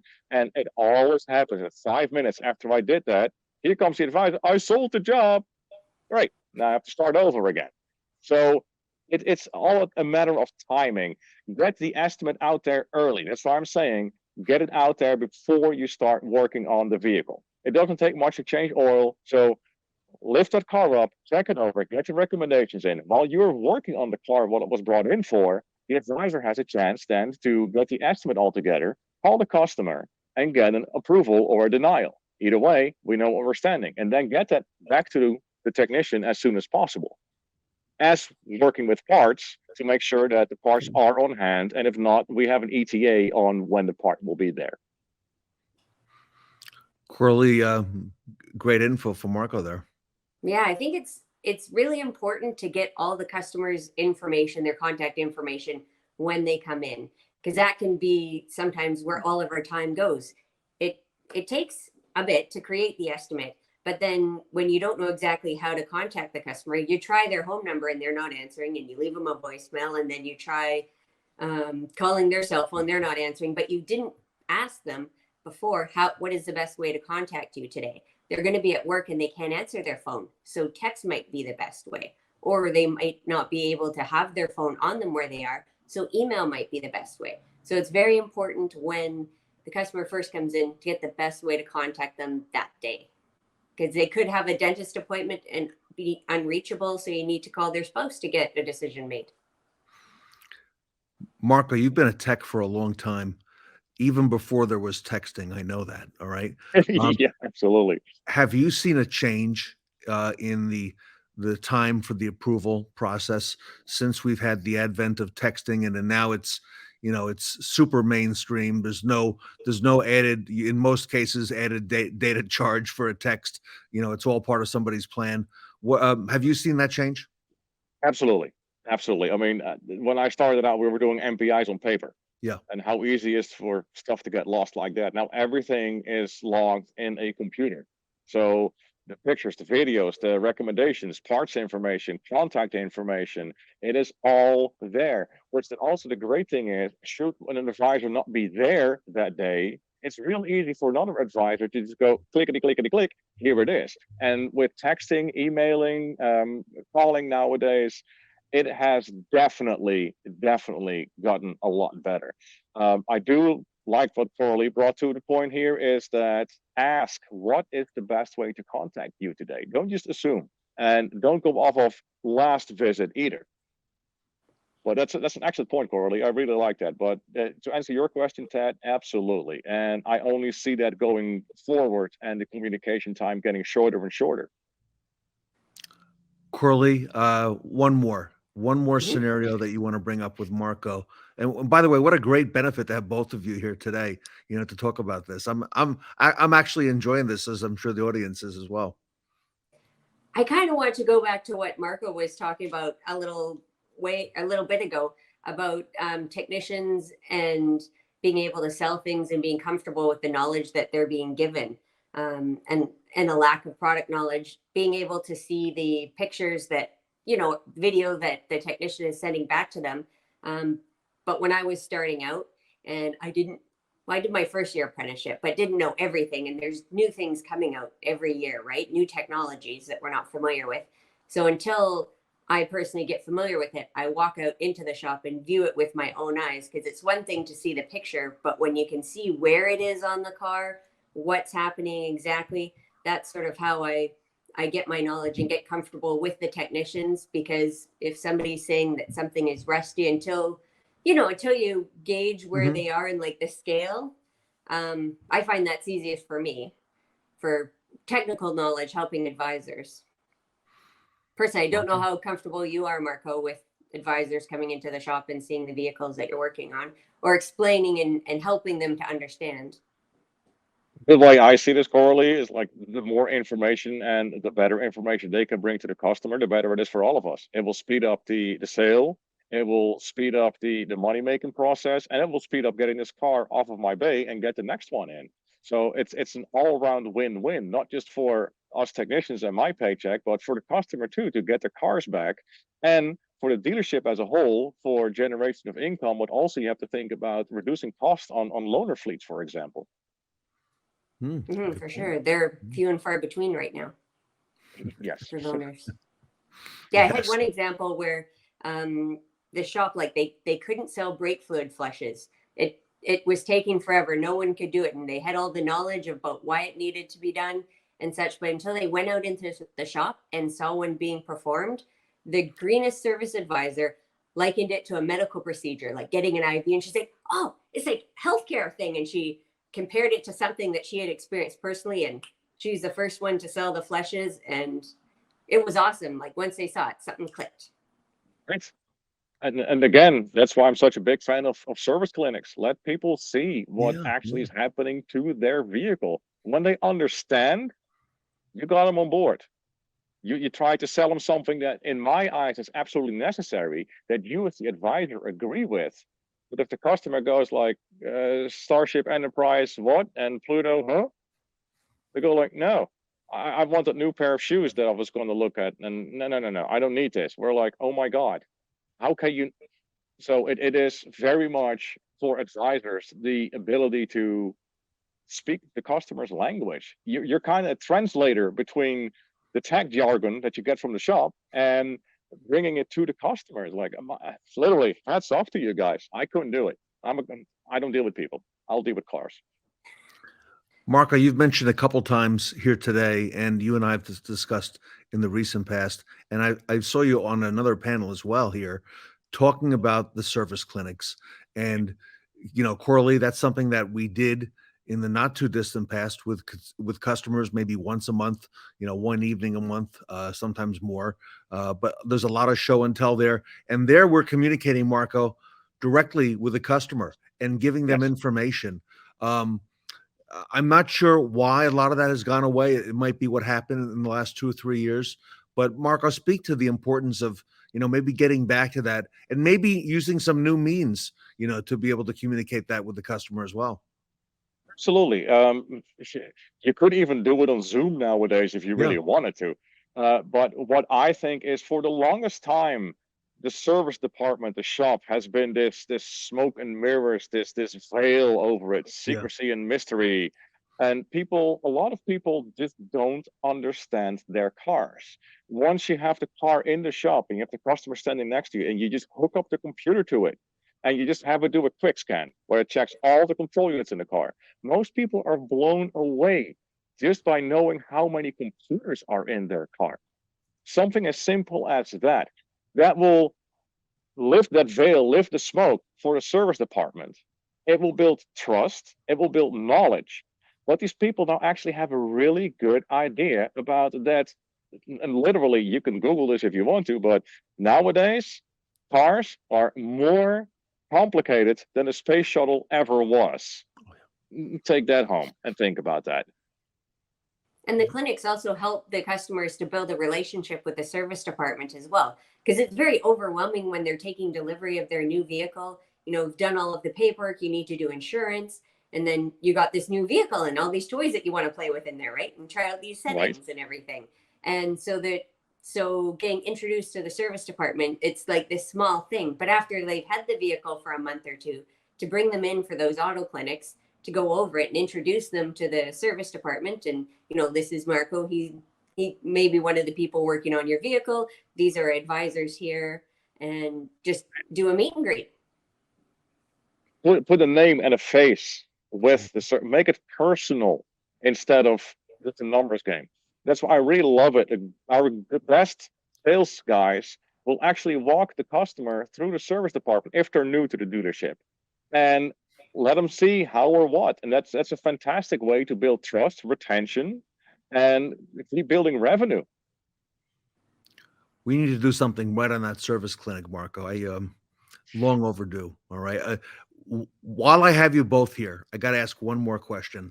There's something happening in the industry now. It's been happening now for several years. You both are aware of it. It's the over-the-air updates. It started with Tesla a little while back, and it's now on the newer cars. It's happening every single day, overnight and during the day. But there's more coming, and apparently the manufacturers are aware that there's going to be, in the next few years, if not sooner, billions of dollars at stake, with these over-the-air updates and things that they could possibly sell to the customer separately, so on and so forth. What are your thoughts on that, on the updates that the vehicles of today and tomorrow are going to be receiving? And, should we be concerned about that? I think overall it's good for the customer, but what are your thoughts, Marco first and then Coralee? Personally, I don't have a big problem with it. It's the subscription services that have been talked about that certain manufacturers have introduced. I think that's a little nutty, but who am I? But the over-the-air software updates, nowadays software updates performed a lot on vehicles. A lot of vehicles get fixed with software updates, just like your phone, just like your computer. And most manufacturers pay next to nothing for an update. So to me, it's a time loss. Can it be done over the air? Perfect. I don't have to touch the car? Perfect. What I do like is it also works the other way around. There's certain manufacturers out there that I am now able to diagnose your vehicle over the air before the car even hits the shop. So I know why your check engine light is on. I know which part I'm going to need. I can have that part on hand. So when you come in, it's boom, boom, boom, boom, boom, done. So there's some great advantages to it. However, I don't know if you read this post on LinkedIn not too long ago, Ted, is that a reputable software hacking company has hacked 80 vehicles from different manufacturers just by knowing their VIN. So we have to be, just like with everything else, I think that we have to be careful with our digital footprint on all of this. Great point. Yeah, love it. I think with that new technology coming out, there's like a part of it that's exciting, but also a part of it that's scary. Like on my cell phone, I'm always leery to do the next update because then what'll happen, it might wreck something there, right? But then I leave it for 3 months and don't do it. And then my microphone's not working because I didn't do the update. So it's sort of like 6 of one, half a dozen of the other. Yep, I love it. Hey, we'll have to leave it there. I really enjoyed this segment today. I like the communication back and forth. I love the fact that Marco, you're handling the questions as a tech, and Coralee, talking about it from the service advisor perspective. So I want to ask you to come back. Let's do this again. And absolutely, I think we got something here. So everybody, if you haven't met Marco Zwanenburg, please get acquainted. He is on LinkedIn. He's on social media. He's everywhere. And he's our resident expert technician. He's one of the founding members of the Fixed Ops Roundtable. And really, we would not have a Fixed Ops Roundtable without Marco in a lot of the things he did, even before the first roundtable, and helping to set it up and helping to convince some people, myself included, that's important to do. So, and thank you, Marco, for all you do. Coralee, thank you. We met you last year at the roundtable, and your star is rising. Congratulations to you on your success. Everybody, if you haven't gotten the book yet, I highly recommend it. You see a lot of people on social media now are sharing it, talking about it.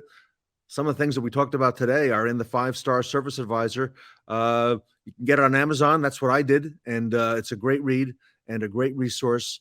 I'd recommend dealerships get it for all your service advisors and fixed ops directors. Absolutely go on Amazon right now.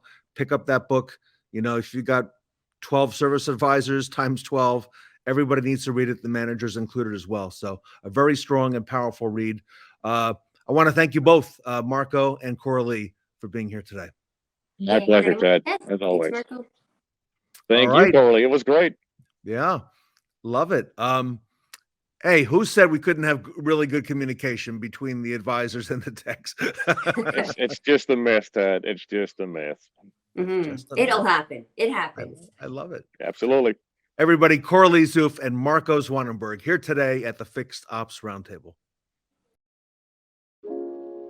I now have the most positive, engaging, and informative service experience right in the palm of my hand, all with Definitive's new Tech Video.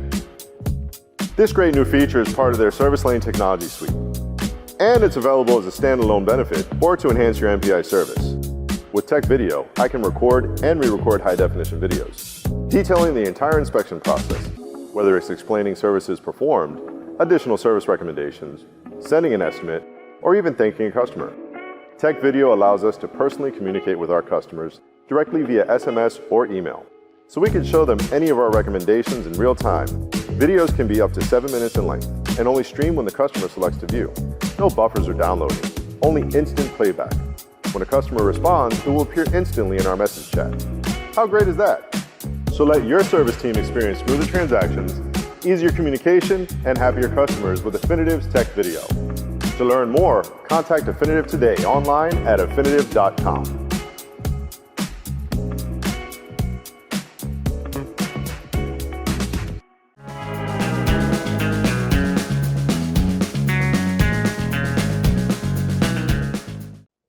Howdy, partners.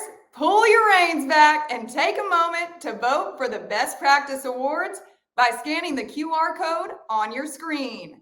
The Best Practice Awards will be announced at the end of the show. Remember, every vote counts, so make sure to vote for the 5 speakers or panelists whom you think are the best and brightest speakers on the Fixed Ops Roundtable.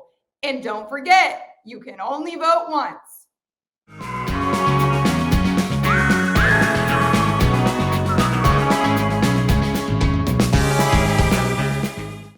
Tired of reining in wild projects? Alyson Landis is here to share how Inkcentric can make your next project hassle-free.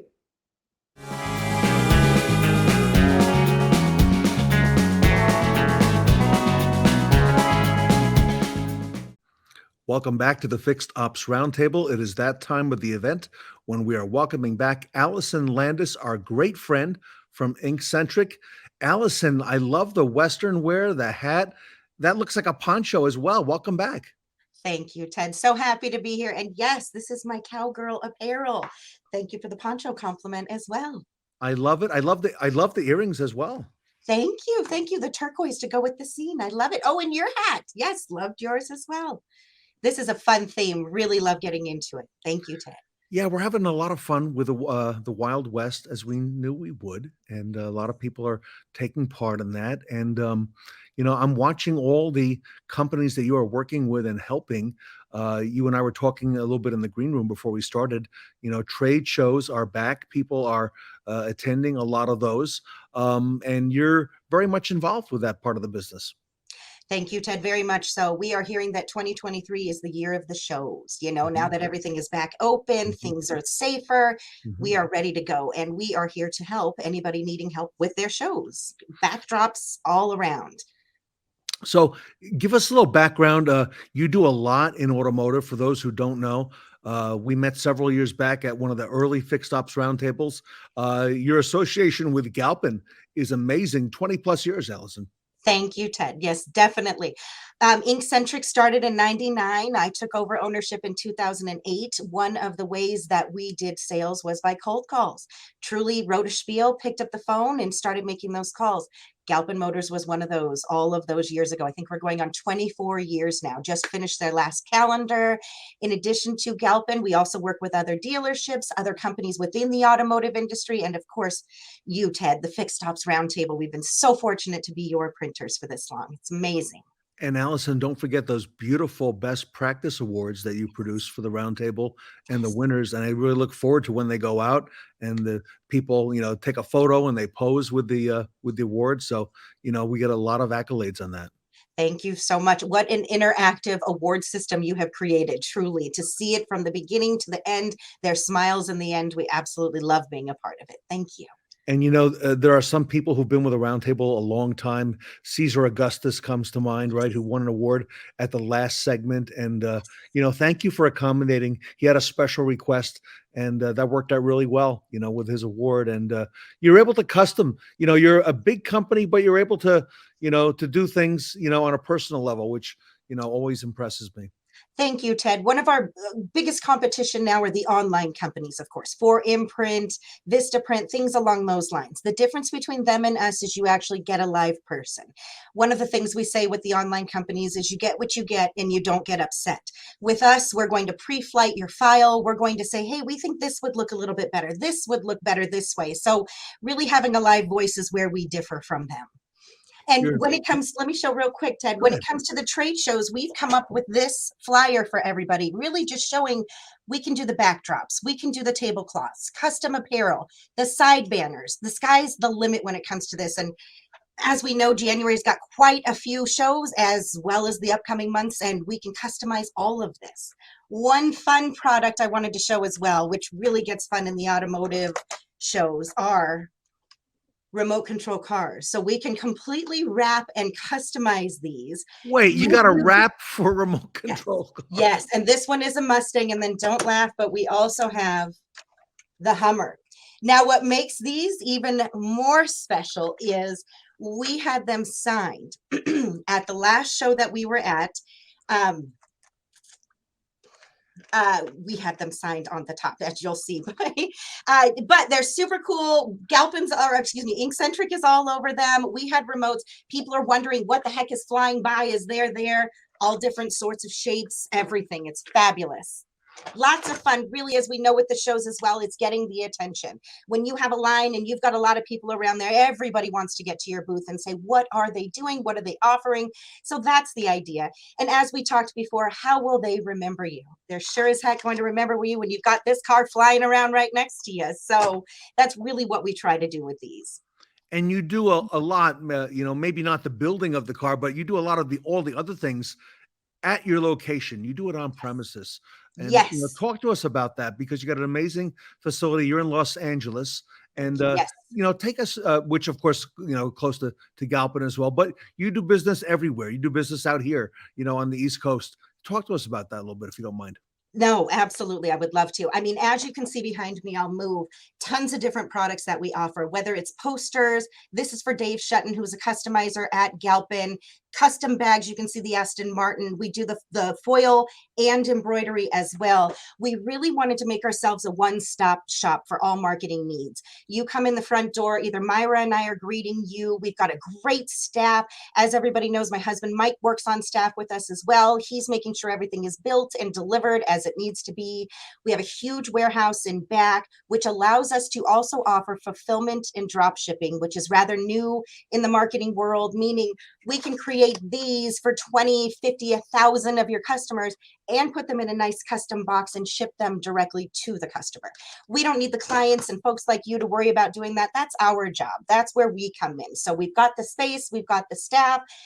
We really just love it. And we're happy to be in California. We're in Chatsworth, which is actually probably 20 minutes away from Hollywood, only 10 minutes away from Galpin.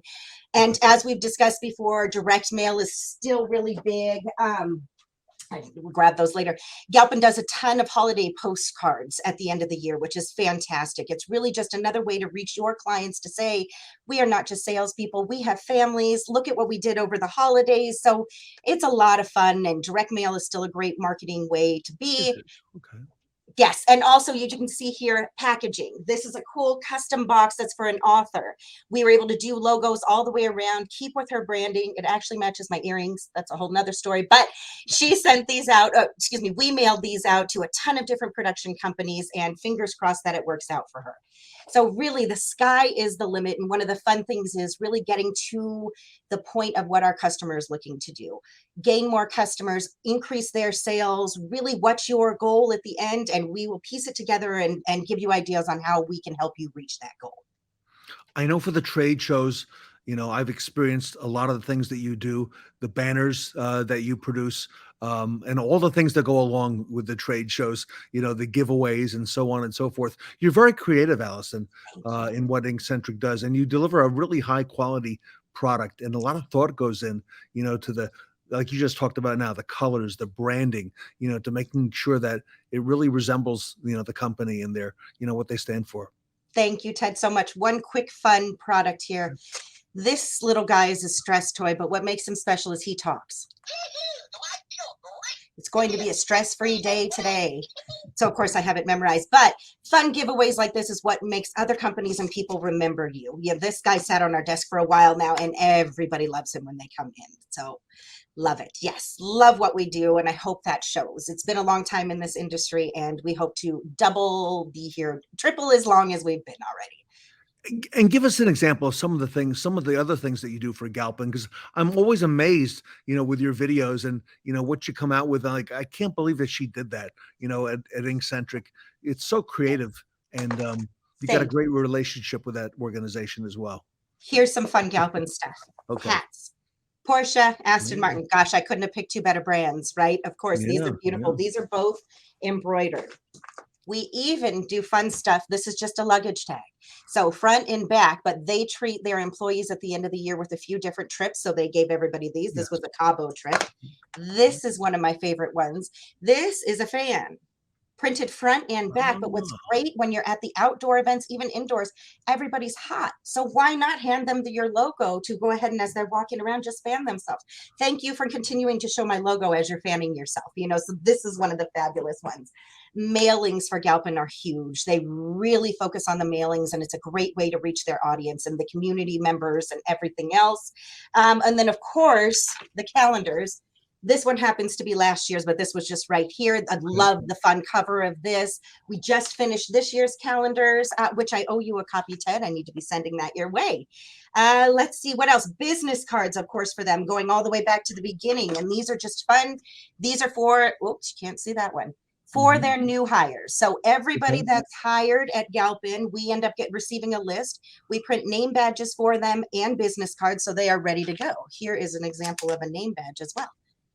So just fun, really just handling everything that they need. We love it. For the Tina and Brad Bachman, they are the owner's sons. We did apparel for them for Christmas. Not only did we do the apparel, it was for the family, but we actually wrapped the presents for them as well. We want to help in any way that we can. Yes. So we had beautifully wrapped gifts. We delivered them to Bert Bachman's house, and they had a fantastic time. So sky's the limit for us. We love to help with everything and be involved in everything. And you do a lot of little things too for the Roundtable that a lot of people, don't maybe realize or appreciate. Even like that round Roundtable stick, that Kara can't start the advertising and the marketing until she gets that from you, Alyson. I love the stick. Brand. The props are fabulous, and your logo is created by Michelle. It just the whole thing is fabulous. When you see that Fixed Stocks logo, everybody knows what they're looking at, and it is just great graphics. Love it. Absolutely. All right. So everybody, if you want to reach out to the best of the best in automotive and retail, and she understands your needs, understands the needs at trade shows as well, really well. It's Alyson Landis at Inkcentric. She's a big part of the Fixed Ops Roundtable and the work that we do and the branding. Inkcentric.com. Alyson, I see your email. I recognize it scrolling across the bottom. How about that phone number? Is that the office or? That is the office phone, 818-885-0831. We are also available on our cell phones as well. Okay. So if you're looking to connect, shoot me an email or call the office. We'll give you all the information and start on a wonderful new relationship. And you're on social media as well. And, you can't be missed with some of the tips that you come up with on some of those videos. I enjoy them. Thank you, Ted. And it's all from you. Your support has been amazing. When you dared me a few years ago, it's all about the video. I thought, Ted, you've got the wrong girl. And I've just embraced it and rolled with it. They're not always perfect, but you know what? Right, girl. Thank you. Having fun is what we're all about here, you know? So as long as we're smiling, we're doing something right.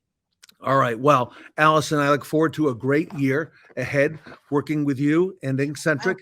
Congratulations to you on all the success that you are having. And everybody, reach out to Alyson at inkcentric.com. If you haven't already, start the relationship there. She will definitely get things started for you in the right direction. So, Alyson, on behalf of the Fixed Ops Roundtable, thank you for all you do. Thank you so much, Ted. And thank you, everybody, for watching. And Happy New Year. 2023 is going to be a great year for everybody. It is. Alyson Landis from Inkcentric here at the Fixed Ops Roundtable. Thanks, Ted. Hello, my name is Julie Douglas, President of Dealer Pay.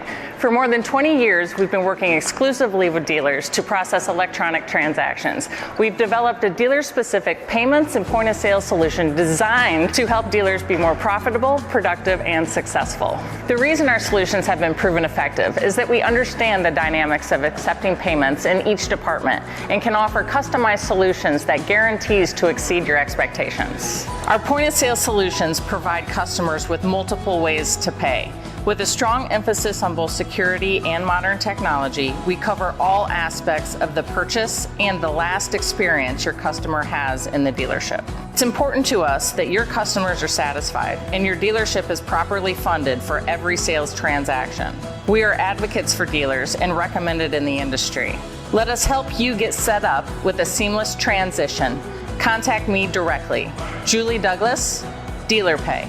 Fast, organized, secure.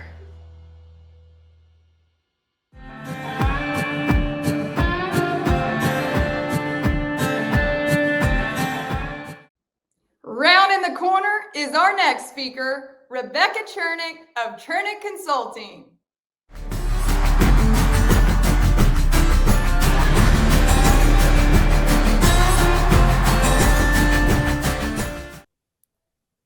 Welcome back to the Fixed Ops Roundtable. It is a great honor to welcome back to the event Rebecca Chernek, who is the president of Chernek Consulting, one of the founding members of the Fixed Ops Roundtable. There from the very beginning, even before the beginning. Becky, welcome back to the Fixed Ops Roundtable. Ted Ings, thank you so much for the invite, and it's certainly a pleasure to be here, and much success to you. This has been fantastic and also to be involved in. So thank you once again. Becky, I think we owe the thanks to you. You have helped to bring both service and F&I and sales together over these past several years. I'm excited about what we're going to be sharing today. And, it really goes along that lines, how the departments are working together. People realize the need, not all dealers, but it's happening. And it's a lot due to what you have, the foundation that you have laid for our retail event. It's so important, really, to align that customer experience from online to sales, from sales to finance, from finance into service. And it's that perpetual circle of trust and retention of customer that is so important. Wow. I like that circle of trust. Talk to me a little bit about customer journey. We're starting to hear that phrase a lot now from others in the industry. A lot of leaders are talking about the customer journey. What is that customer journey, Becky? How do you see that? Well, I imagine that I see it quite almost the same as others, although it has been a part of my career I would have to say, Ted, for the past 30 years. And the reason why I say that, when I sold cars, I was promoted into F&I, and from there became a director of F&I for a large automotive dealership group in the Washington, D.C. area. And then later, I'm hired to run a Saturn dealership of all things. And who would ever thought that I would take on the reins of running a Saturn dealership? And everybody and their mother said, Becky, don't you know that Saturn is going to shut those doors down? The customers can negotiate for a Honda, for a Ford, for a Chevy down the street. What would bring them here at Saturn to buy a car, let alone at full retail? And lo and behold, wouldn't you know it, those doors didn't shut down. And in fact, customers came in, they flocked into this dealership and they hit the ground running. In fact, so much so we had a hard time keeping up with inventory. Customers loved the buying experience. We exceeded customer expectation, and we proved beyond a shadow of a doubt that value selling is everything. That value selling, that it exceeds the cost in that customer's mind time and time again. So that was a huge learning curve in my career, just with Saturn alone, let alone being recruited by JM&A of all things. And as a specialist with JM&A, you're in different dealerships throughout the USA, and you come to realize, or at least I know I did, that a process will either make you or break you. So as you're in these different dealerships, some dealers, they have a plan, they have a process, and they pretty much stick to that process and plan. Then you have some other dealers who fly by the seat of their pants. And when you fly by the seat of the pants, it's been proven time again, you just don't fare as well as you do with a plan. So then later, I get promoted to the most unusual opportunity of a lifetime.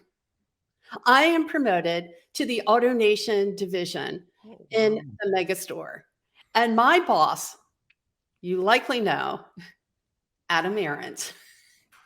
And I got to tell you, he still is a very talented, forward-thinking dealer today. And at the time, he was a tough boss to work with. But here again, I'm going against anything conventional, anything that I was ever trained to do, to be upfront, to meet customers at a kiosk in the middle of the showroom at AutoNation. Who does that? Wow. You know, we're not dragging customers in an F&I box trying to close them down, ball and chain mentality. It wasn't happening. And we're meeting customers at this kiosk. The reason I point this out is because it was so unusual. It was not something that was being done. It was out of the norm. But yet we were consistent. We were upfront. Customers understood the terms of the sale. And yet we were extremely profitable. And you could have people were saying, there's no way you could be this profitable, Becky, and still be upfront. And we proved them wrong. And we took the nation by storm. So Ted, here we are, believe it or not, I'm still here 25 years later. And we're still evolving with our customer journey. And this is why I love this story so much, because we are evolving and the customer journey is evolving. So instead of meeting customers at a kiosk in the middle of the showroom, we're meeting customers where? Online. Service. We're presenting menus on the drive. We're meeting customers online, in service, and in sales. That's where the connection begins. And that's where we have to be. And that's where dealers are. And come COVID, I got to say, more dealers signed up, said, I've got to meet customers on their terms, not my terms. I've got to create a much better customer journey, meet and greet, connecting, the bridge, right? And that gap. And they've done a pretty good job with that. Now where we're at is taking the leap of faith from online to in dealership. We want to create the same experience online as you do in dealership, in sales and service. We don't want to start the process all over again. We want to create that perpetual circle of trust, to make sure that we're embracing that customer and being much more efficient in what we're doing and how we're doing our business. Now, there's been a lot of talk about technology, and technology doesn't replace the human factor. And time in my workshops, I've often mentioned technology is here to enhance the overall experience.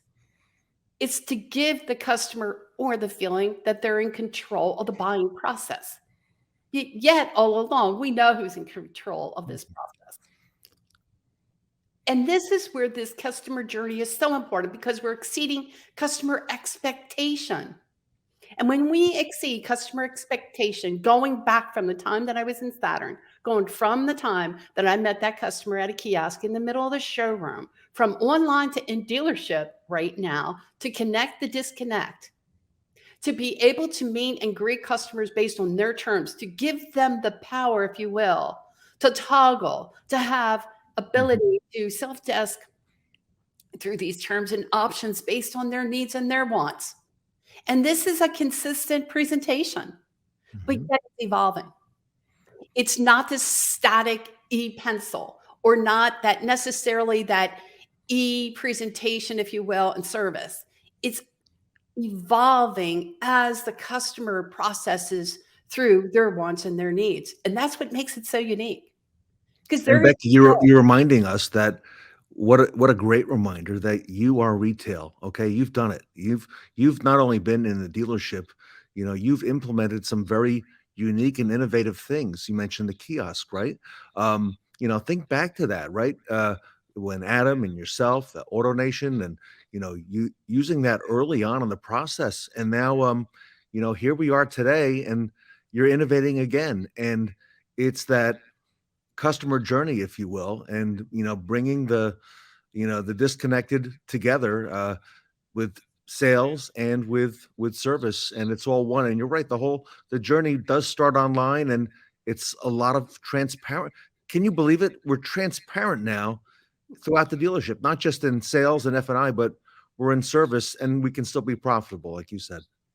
I think what happens is when we reduce the friction of buying, whether it be a service or whether it be a product, and you're giving the customer the choice to make these options and selections on their own pace, at their own free will, they buy more than what you'd ever imagine that they'd buy. You just got to let go of the reins and let them have at it. Yeah. Now, we're always here to guide, to assist. We're not letting go of being able to provide customers with ideas and solutions and strategies. And most of the times our deals are dashed simultaneously with a sales manager. And so if there's any sort of out of the norm terms that would likely be available that maybe perhaps we didn't know that would be likely available, the sales manager is able to get involved. The service director still will be able to get involved. They still have the ability to simultaneously desk as the customer desks. That technology is so cool today. So it puts everyone, or it should put everyone at ease. And again, it is reducing the time it takes to buy a car, the hassle of buying a car or buying service, giving the customer the control of having flexible options that would be available to them. And let me tell you something, no matter what option that they end up taking advantage of, it's a good option. So let's go there first. Let's go there first. Let that, just like it was when we first implemented menu selling. And I had to take a breath when I said, based on these options, which one's best for you? And I'm like waiting for the ball to drop. And the customer's like, well, I think I'll take the best one. And I'm like, did they just say that? They're going to take the best plan? So, a lot of times we put our own foot in our mouth. Let's not put our own foot in the mouth. Let's give customer the ability to control their own destiny and how they desk and finalize this transaction. That to me is the ultimate in that customer journey. So from whether it be sales, whether it be service into F&I, however which way that's managed, because every store, every dealer is different. Their workflow is going to be different. We have to map it out based off of their own workflow and what they want that technology to do and not to do, which is fine. And then, come to find out when we map out, or when a dealer maps out their process, they actually end up finding out that there's some inefficiencies in that process that ultimately increase time it takes to go ahead and put those deals together, whether again in service or in sales. It's pretty amazing when that happens. And so when we can cut through the time it takes, again, I got to go back to menu selling. because the whole idea was cutting down the time it took to close the customer, Yeah. taking away the ball and chain mentality out of that F&I office, the hour to 2 hour closes. Right. Yeah. We don't have that anymore. So yeah, I think that this couldn't be more exciting times. I agree. So you work with dealers all over the country. You work on bringing all these processes, defining them, streamlining them, finding those, like you just said, inefficiencies, which there are many of, as we know, and bringing the whole thing together. So, Becky, here we are, end of January, looking into February, the next 11 months. As you look into your crystal ball, what do you see ahead? What do you recommend for our dealers audience watching here today, the managers? What are some of the things that you think we should be aware of and that we should be have on our agenda for this year? Great question. I think we need to continue to have an open mind. Yeah. And then we have to take a look Yeah. at these processes and this technology and workflow and how it develops and what that actually means for your stores. Because each technology provider offers something different, and it's got to be based off of your culture and also your workflow and what you want to manage and how you manage your business. But It's ultimately, all can be customized. It's interesting. Doug Ero at Longo Toyota said almost the same thing. We got to have an open mind, right? Because with all that's happened, and Becky, in the last 2-3 years, who would expect any of this? We got to have an open mind, because in some ways it's hard to plan long-term ahead, right? For dealers with inventory shortages and parts, and who knows what the inventory is going to look like, and the used car fluctuations and the value and all that happening. So I agree, open mind. We have to. Absolutely. And you're right. I mean, we've got to put our best foot forward and be consistent. And when we put our best foot forward and we're consistent in our everyday processes, guaranteed you can't go wrong, and you'll be more profitable than you ever thought or imagined that you could be. So if our audience, if our dealers, managers want to get involved in mapping out that customer journey, finding those inefficiencies, bringing these departments together, Becky, I think that's something you can help them with in a big way. How do they reach out to you? How do they get involved with Rebecca Chernek? Well, of course, feel free to call me at 866-894-1899. Ask for Becky, or email me at Becky, BECKY, at Chernek, CHERNEK, at ChernekConsulting.com.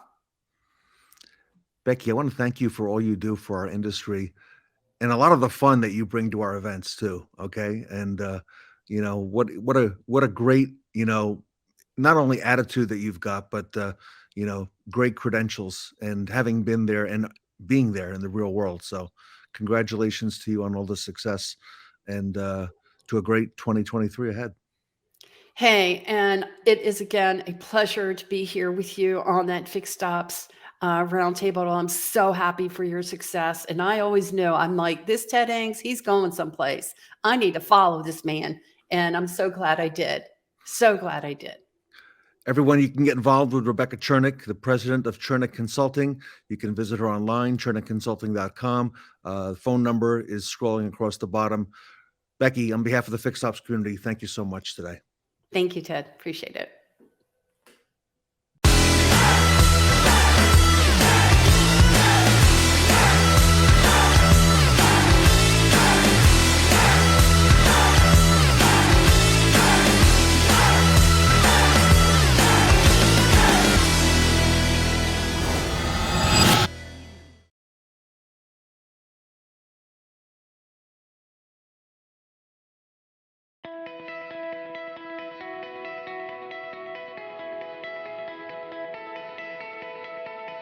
The number one benefit of Radiant Ride is convenience for the customer.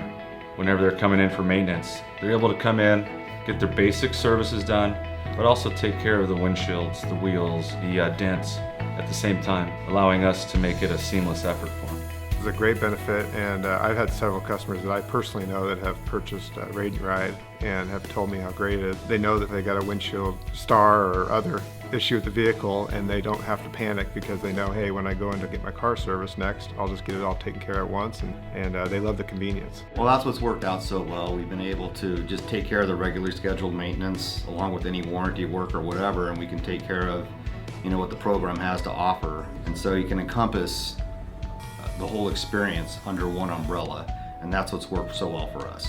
There's a lot of great benefits to Radiant Ride, especially the customer retention. Being able to have customers come back to your dealership. The convenience factor of it, you know, being local, you know, and if there's somebody far away, guess what?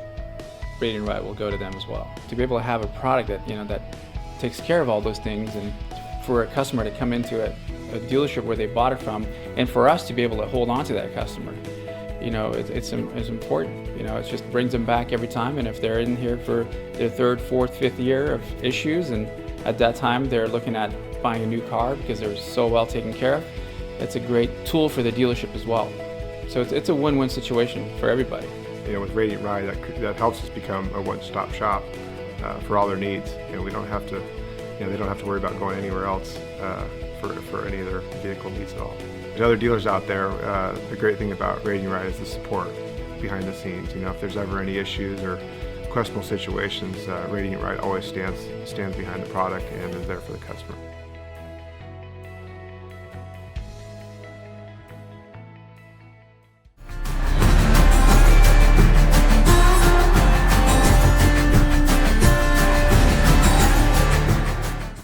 This panel is taking the automotive industry by storm.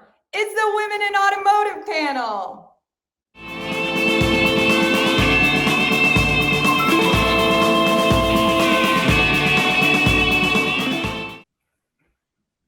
Welcome back to the Fixed Ops Roundtable. It is a great honor to introduce you to the Recharged Women in Automotive, trailblazing the way for women to win in automotive. And our panel today is going to be moderated by none other than Eliana and Raggio from Digital Airstrike and Women in Automotive. Eliana, welcome back to the Fixed Ops Roundtable. Oh, it's a pleasure to be here, Ted. I'm so excited. I love the topic that we picked today. I love every single one of these presenters today. And I love how Tedding's Fixed Ops Roundtable incorporates women in automotive into all of their broadcasts and really helps get the word out about this very important topic. Well, thank you. You've got an all-star panel. And before I let you introduce them, if I may just some kudos to Eliana. At the last two events, she has spoken at both of them, one on a Women in Automotive panel, Veronica, and then last event as a keynote speaker. And I've got to credit you because a number of segments at this event have been talking about the power of allyship. And I tell you, I had not even heard that word until maybe just a few months ago. So Eliana, thank you for all you do for our industry. Oh, gosh, that's such an honor. Thank you so much. Actually, we're going to hit on it in a little bit later today in this very discussion. And before I let you go, Ted, and before we start this, thank you for your allyship, Mr. Ings. All right. Well, I will step out of the way and let you get things going. Thank you so much, sir. All right. So as Ted said, welcome. And thank you everyone for joining us today for Fixed Ops Roundtable discussion with our illustrious Women in Automotive panel. And today we are going to be talking about trailblazing the way for women to win in automotive. We're going to be covering practical ways dealers can advance the role of women in our industry. And if you've never thought of it before, don't worry. By the time you leave here today, you're going to have lots of practical advice. My name, as Ted told you, is Eliana Raggio. I'm going to be your moderator today. And it is my pleasure to introduce you to these four wonderful friends and colleagues that I've invited for today's discussion. Each one an active contributor to our mission at Women in Automotive. And, you know, trailblazers in their own right. So first, let's say hello to Adam Arens. He's president, dealer, and CEO of Patriot Auto Group in New England, and he's also a member of the WIA Advisory Council. Joe Webb, oh my goodness, I've known Joe a long time. He's the president and founder of Dealer Knows Consulting and a member of the Women in Automotive Advisory Council. Audrey McKinley, she is president of Auto Network Consulting and also a member of the Women in Automotive Advisory Council. And not to be last, but Veronica Dunford, my girl. She is Executive Vice President of Dealer Build and Executive Board Member of Women in Automotive. Thank you all so much, all of you, for being here with us today. We have a lot to cover, so let's get right to it. First, I want all four of you to know that I asked y'all to do this broadcast with me because all of you have incredible perspectives and insights into advancing the role of women in our industry. And I suspect that this topic is one that's near and dear to all of your hearts. And Veronica, I'm going to start off with you because, I mean, first of all, you and I have known each other more years than I want to admit. But we've known each other both inside and outside of Women in Automotive.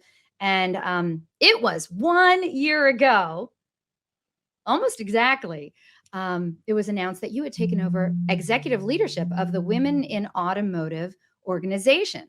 So I'm just going to start off with that. I mean, why did you feel an organization like Women in Automotive is important for our industry? And then if you could follow that up with, well, what are some of the things that you have planned to help women even more in 2023 and beyond? Well, thank you, Eliana. Actually, it's almost a year, not quite, but sneaking right up. It was International Women's Day, ironically, and I didn't even know it was that day. However, you know, it was just about a year ago that we were all sitting around at a conference for the previous ownership, pretty much all of us on this call. And the previous owners had announced they wanted to retire. And several of us, including some that aren't here, talked about wanting to continue the legacy and continue the drive and the mission. And, you know, I approached them and realistically begged and pleaded and said, hey, I really want this. And it took a while, but we prevailed and here we are. So, you know, being a woman myself in this industry, and being here going on 15 years, it's hard. I mean, it really is. I'm sure everyone can attest to that. It takes a lot, and I approach it with humor a lot of times because I think that helps break the ice. But it really does take a lot to convince some of the men in this industry that they can be there for us in front of others. They can help us publicly without having to give up their man card. Perfect opportunity for me to segue over to Audrey McKinley. Audrey, you not only are one of the Women in Automotive board members spearheading the mentorship program, but you yourself, you have mentored and continue to mentor many people to greater success. So let's hit on that because I've seen you firsthand talk about mentorship, you know, a few months back at a Women in Automotive event. And I love how you talk about it. I love why you find it so rewarding and why you feel that women especially can benefit from mentorship. So if you could talk a little bit about that and then talk to us more about this beefed up Women in Automotive mentorship program and what you foresee it to look like in the coming year and beyond. So talk to us a little bit about mentorship because I know you're amazing. Thank you. Thank you, Eliana, and thank you, Veronica, for continuing driving this legacy that starts with us telling our story. And I believe that the part of mentorship that is so dynamic is that when others get to hear that there have been people that have gone before them that know and understand what they're going through, it brings that connection. So many people just want to be heard and understood. And they want to know that they don't walk this pathway alone, this pathway to success. And it's so important that we learn from those that have gone before us, right? And when we want to be heard and understood, we need somebody that is neutral, on a neutral ground, right? It's I recall for myself when I was young and striving to become that person in automotive, I often didn't want to go to my manager. I didn't want to, and then if I went to my family, they had no idea what I was talking about, unless you were talking to my father, who was a previous dealer. But he would tell me, just figure it out, right? I needed someone who had a perspective that had gone before me, who could equip me to build my confidence, who would allow me to excel in my workplace and was very neutral. And that's what mentorship does. Mentorship gives each individual two things. One, learning. When we're learning, we want to learn, and there's times in the job, let's just face it, we don't want to ask for help. It's embarrassing, or they might think that we just don't know, or we're not that one to go to the next level. So if you can trust someone who's gone before you and learn from their mistakes, you can learn their tricks of the trade, what it took them to become successful. I believe that we will rise in this industry as women in this industry. And you want to do it with someone that you trust and that will understand you. And the second component of mentoring that I see it happening, I've been mentoring for several years. The person that's being mentored needs to have that support. They need to know that they have someone in their corner that'll see the bigger picture, that can believe in them just a little bit more than they believe in themselves, that it drives them to want to become that person. They want to be held accountable, and they want to know that their mentor can hold the space and the vision for them so they don't feel lost and alone. And the accountability component is huge. I've had sessions with my mentees where they're breakthrough sessions where they were stuck and they just needed someone who they could trust. And as a mentor, man, that to me, it makes it all worth it. When you start seeing the success that happens, the change that happens. I wish I had a mentor when I was young. And I did have some mentors. I had male mentors. I didn't have any women mentors. And we are here talking about trailblazing, right? And there are women who, I'm one of them, I've been around for 30 years. And I just know that the women need to rise up and tell their stories so that those that are coming behind them can see what it looks like to be successful. And maybe we can just cut the pain, the challenges down a little so we can rise up the next generation or those that are in line to go to the next phase faster and quicker, right? So I know that women have been making strides in this industry, but it's still male dominated, right? And so we have to face this. We have to face it head on. And so Women in Automotive has created a platform. We have a platform now and it's working, but we are going more robust, bigger and better. We're building it bigger and better this year in 2023. We are committed to see that every woman is lifted up and given an opportunity to succeed.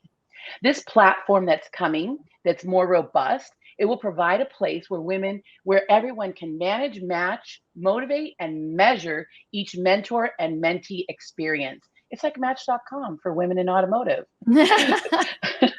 For anyone who wants to level up and thrive in their workplace, this is the platform where you'll be able to track the progress from leadership skills to professional skills, critical thinking, career planning, confidence, decision-making, leadership, emotional intelligence, sales and negotiation skills.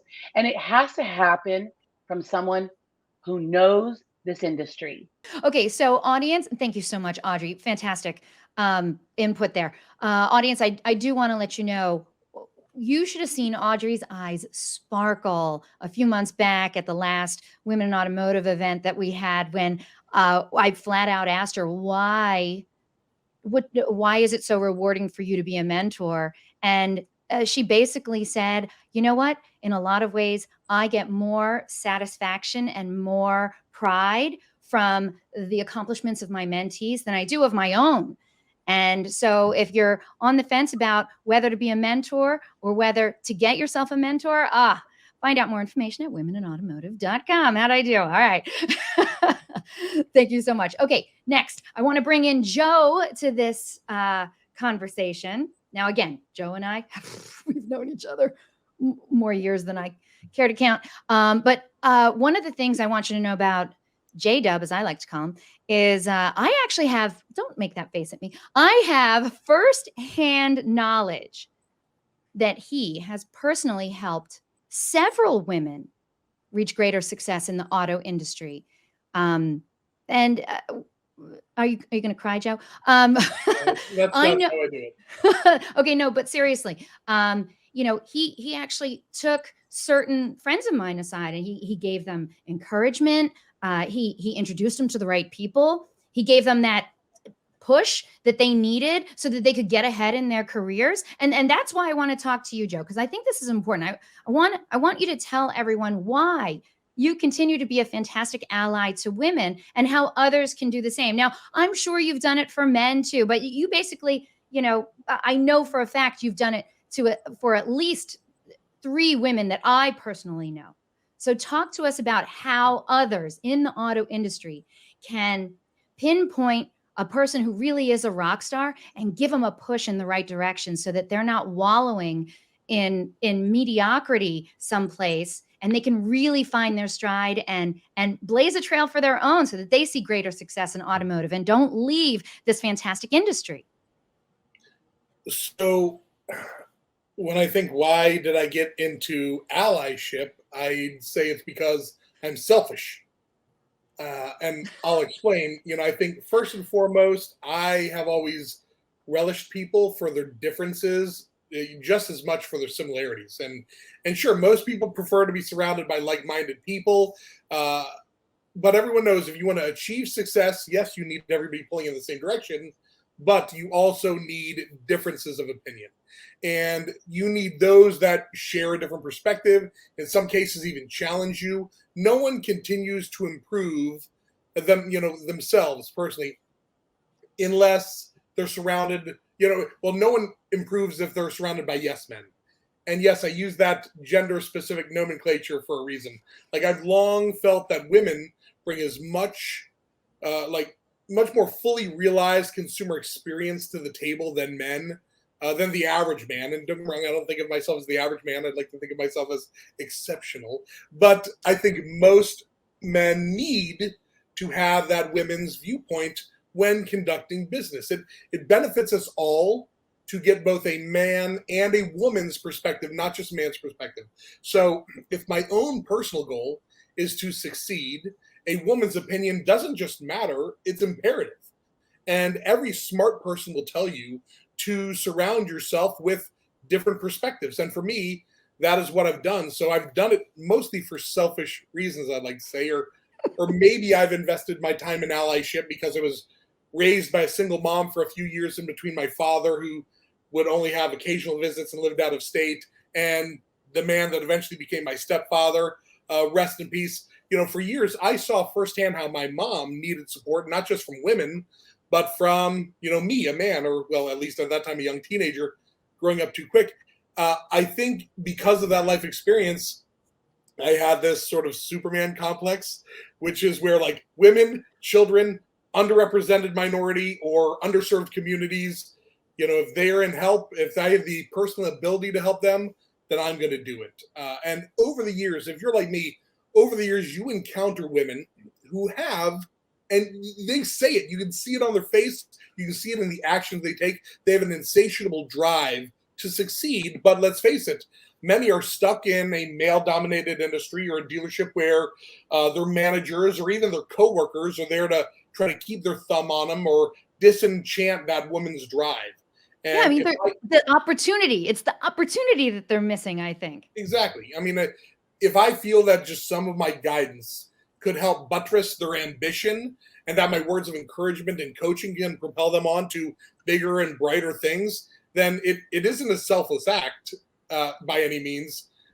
It helps our industry as a whole, and selfishly, it solidifies my own legacy as a leader of people, not just a leader of men. So it's the same reason why Dealer Knows is made up of 80% women. In many cases, when it comes to improving communication with consumers or evaluating communication, why not? Who better than a woman to do that? I think they're better listeners. They're naturally more endearing. They're empathetic. Why wouldn't I want my company to espouse those virtues with what we deliver to our clients? So, how men should get involved is just carry on conversations with people who are allies, who are not exactly like you, who might be women, who are underserved minorities, and have those conversations, because very often, and they might be a little hesitant to tell you what their goals are, but you can help them achieve it by just lending a listening ear And if you have the means, set aside some time. Our mentorship program for WIA and the software or the portal, if you will, is tremendous. But just from the onset, dedicate some time and say, I'm going to dedicate a little of my time for the selfish act of helping somebody else improve. That's not going to trickle down to me in the success. It's just because it improves the livelihood of others. And that is what sort of makes me drive. But it starts with you as an individual, as an ally to that, that segment of the population, to just listen, dedicate some time, and find the ability to separate yourself and put yourself in their shoes and help everybody succeed. And that is why he is on the Women in Automotive Advisory Council. Listen to that fervor. I mean, no, Joe, seriously, you're one of those people. Before I think even, and I'm a little bit misty on the dates, but Veronica, back me up here. Didn't you approach Women in Automotive and said, listen, I need to be a part of this organization? Wow. I will say, I mean, the previous leaders or executives of Women Automotive, I will say, I'm proud to say I was the first man on the original board of Women Automotive. And I think it's just because them being women, they would come to me for advice and I would come to them for advice. And I think it is all mentorship. I don't want to only consider myself as a mentor, even if I mentor people. Mentorship's a two-way street. There's no way Audrey and I and Adam would do what we do if we didn't also take away and learn something from the people that we were mentoring as well. So we need each other. We really need each other. And that's where, when we stop competing and comparing, and it's a male versus a female, and we connect and create synergy, that's when change begins to happen. Agreed. All right. Thank you so much. This is just excellent information today. Okay. Perfect time to finally bring in Adam. Adam, oh my goodness, Patriot Auto Group. Okay. Your company has won Best Places to Work and Automotive News' Best Dealership to Work for the last, and I want to make sure I got this right, 11 years in a row. Holy moly. And you can't win those kind of awards without building a great culture and having really happy employees. So, and as I said at the top of the show, our goal today is to give practical and actionable advice on how dealers can get, advance, and retain more women in the automotive industry. And so I need to hear it all from you. Adam, I want to know why you do it. How do you recruit? How do you retain? How do you build an outstanding culture that women in particular really love? Because I feel like they want something just a little bit, I don't know, do they need something different? Adam, what is it like over at your dealership? And what can you tell other dealers on how, yes, they can get more women, more diversity into their dealer groups? So before we address the step-by-step way to do this, I'm going to say that there's one overwhelming thing that has to be done to be successful as you go forward to maintain a diverse, however you define diverse, staff that represents your community as well as your customer base. And the first word that I would love all of our service managers, general managers, dealers to write down, sales managers, is tolerance. A car dealership is not a high school and it's not a locker room. So when you hear something, you have to stop and make sure that something is said to those individuals that is not going to be tolerated there. So it's jokes, advances, and exclusion.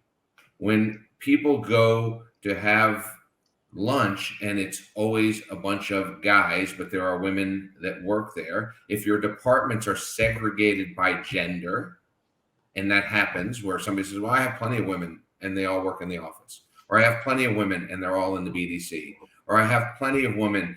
I have women managers there. My comptroller's a woman, right?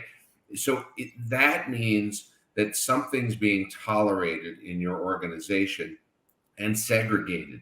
So segregation, separate but equal, is, other than bathrooms, is not an acceptable strategy. So tolerance is the first thing that I would say. And then the second thing that I would say in our step-by-step is that you have to be intentional. You have to decide that you want a diverse organization and that you want it in the future, not today, but in the future if you don't have it today. So you have to take steps to get there. And so by that, I say you have to implement a number of different things that we've done. First thing is to take every position in the dealership and define a career path to get to that position.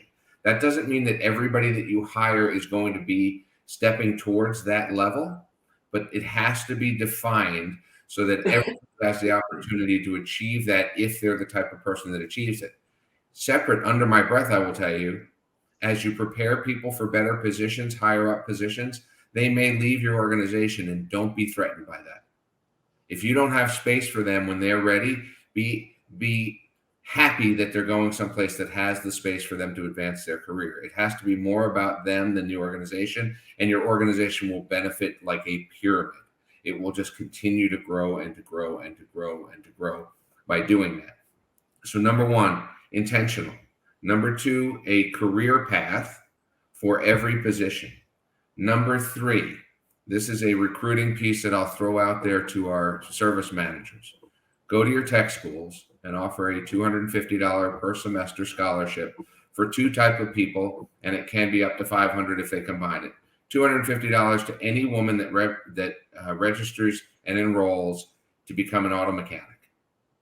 You will get pick of the litter, because, by the way, you don't want one female tech. You want a lot of female techs.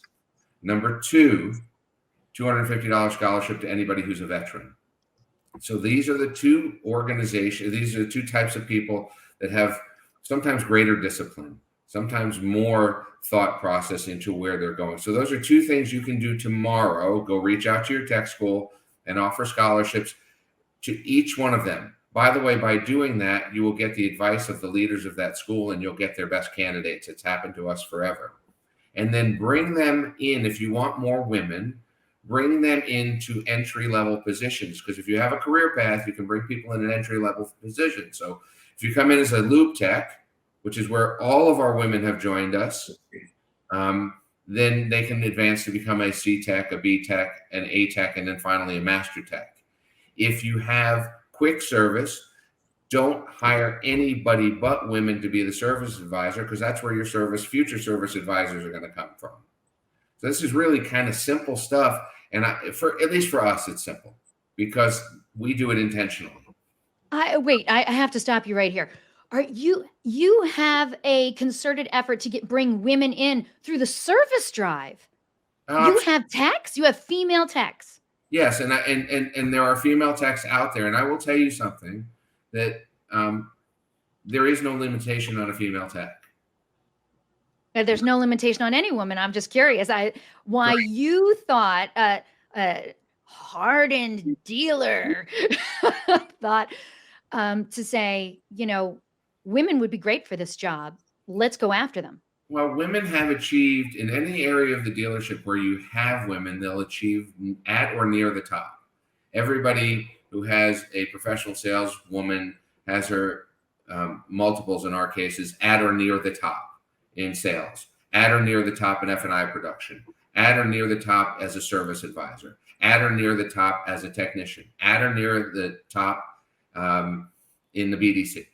Every single department where there's women, they're all at or near the top. They're just not willing to be at the bottom. So we all have salespeople and or techs who don't turn a lot of hours or sell a lot of cars. They're not women, right? So if you're excluding that, you're excluding the top, not the bottom. So yes, we do, absolutely. And so it starts with, in all of your recruiting and hiring, anytime if you are running an ad, it says women and men. So we're seeking women and men with the following attributes rather than skill set. So we decided to hire based on attributes and help with the skill set. So the tech schools do the skill set as it relates to turning wrenches, etc. But for the most part, we have a program in the store that allows the people to know what their job is to do, have somebody help them do it. And then maybe this is the one thing everybody should write down, is that I don't care how many people fill a position. I care that the bay is busy. It is not mandatory as a salesperson to work on a Saturday. So you might be excluding people who don't have babysitters on Saturdays, many of them single women and or married women, by saying, everybody works every Saturday here. You can have one off a year, right? So would you stop excluding people, or everybody has to close at least 3 nights a week? No, they don't. So I'm going to take that bay as a piece of real estate because this is a little bit easier. We're open 72 hours a week. Hopefully in the future, we'll be open a little bit more. I don't care how many techs occupy that bay. I care that that bay is busy 72 hours a week. So if I have 2 people committing to sharing it and producing 140 hours out of that 72, I don't care how they write their schedule. I don't care who's there on Monday. I don't care who's there on Tuesday. I don't care who's there on Saturday. I don't care who opens, and I don't care who closes. But the 2 of them can job share that. And think about that in every position in the dealership as we serve customers, as we serve our community better, of trying to maximize the opportunity through no bravado of working 80 hours a week, no bravado of saying, I make the most money. Everybody should do this because they're going to make more money if they do that. Well, if money is not their measurement of winning, you're appealing to the wrong thing. If somebody says, I want to do this because it allows me to be home, I can do some work and follow up from home. I can come to work at 4 o'clock in the morning if I'm a tech, as long as I have somebody else there, so you can't be alone in there. If 2 people can come in and we can work on stuff. Let people tell you what their definition of winning is. Stop telling them what your definition of winning is. In my definition of winning, maybe a lot like Joe's, in that, you know, we see the world as a better place when people work together from different places, whether it's religion, height, cowboy hat or not. It looks very fetching on you, by the way. I rarely wear it. So, but that being said, women will make your dealership better. That's why you're paying attention to this. And the simple steps are, number 1, stop being tolerant of bad behaviors, things that are going to get you sued eventually anyway. Number 2, be very intentional. Number 3, scholarships to those. Number 4, have a career path that's available to everybody to understand what you have to do to get there. And number 5, be flexible. And with that, I remain available to anybody that needs me. Love you guys. Oh my gosh. And just so we're clear, because I definitely want to make sure we're clear, your dealership model is profitable? Yes or no? The government thinks I pay a lot of taxes. Okay, good. That's the judge. I see Ted has come on, so it looks like we are coming close to time. I would like to go around the horn one last time and just ask each of the 4 of you if you could give one piece of advice, something that somebody can do today to get started, to be a better ally to women, to either mentor or just to help more women in the automotive industry. What would that one thing be very quickly? Veronica? Visit our website, womeninautomotive.com. Audrey? If we know that women are the ones buying all the cars, let's just equip these women in automotive to be the face of what people see. Let's rise them up. You're going to be selfish like Joe and Adam, and you'll win. Come on. Atta girl. All right. J-Dub, Joe? I'd say introduce yourself, extend a handshake, and listen. And when you have the opportunity, urge your dealership executive management to allow you to attend, unless you already are executive management, attend the Women Automotive conferences and events. Thank you so much. Adam, we'll close with you, sir. So I'm going to start with the word stop. Stop being tolerant of things that you wouldn't want your daughter to face, and stop trying to fit everybody in the same box. There's lots of ways that we can succeed by bringing other people into this business and by growing our people, and don't worry if they leave you. Wow. Panel, Wow. Thank you so much for being Powerful. here today. What a great conversation. Ted? Eliana, I got a full disclosure. My daughter, who just graduated college in May, is now a woman in automotive, Veronica. She's working in the automotive career, and she is a customer, full disclosure, of Patriot Automotive Group of Adam Arens with her new Subaru. So she loves it, Adam. And thank you all for what you do. I took a lot of spectacular notes, Adam. I was just jotting that all down there at the end. So I want to thank everybody on the panel. Audrey McKinley, great to see you again, my friend. It's been long time since the last Fixed Ops Roundtable, so we got to have you back more often. Joe Webb, thank you so much. Adam Arens, thank you so much.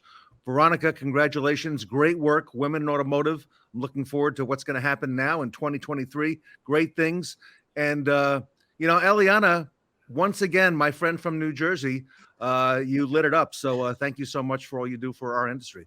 Thank you so much. Thank you so much for having our panel. We will be back. And as Joe said, stay selfish, everyone. Stay selfish. Ted, thank you so much for inviting us. And we look forward to having another Women in Automotive panel, hopefully very soon in the future again at the Fixed Ops Roundtable discussion. Everybody, great thanks. The Women in Automotive panel here today at the Fixed Ops Roundtable.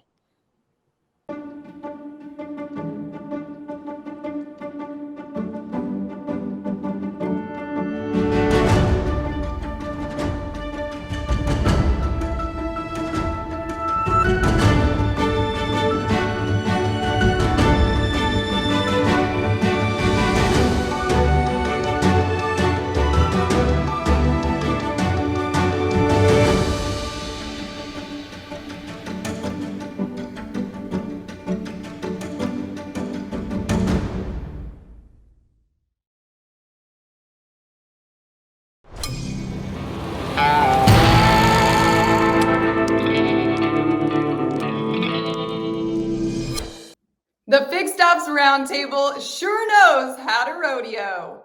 The last 4 days have been quite the ride through the automotive industry. A tip of the hat to all who joined us this week, and we look forward to announcing who roped in the Best Practice Awards live on Monday night during the After Dark show. And get ready for our next event coming this May. It's sure to rock you. Pull out your vinyl records and bring out your 80s hair for the Fixed Ops Roundtable. Back to the 80s.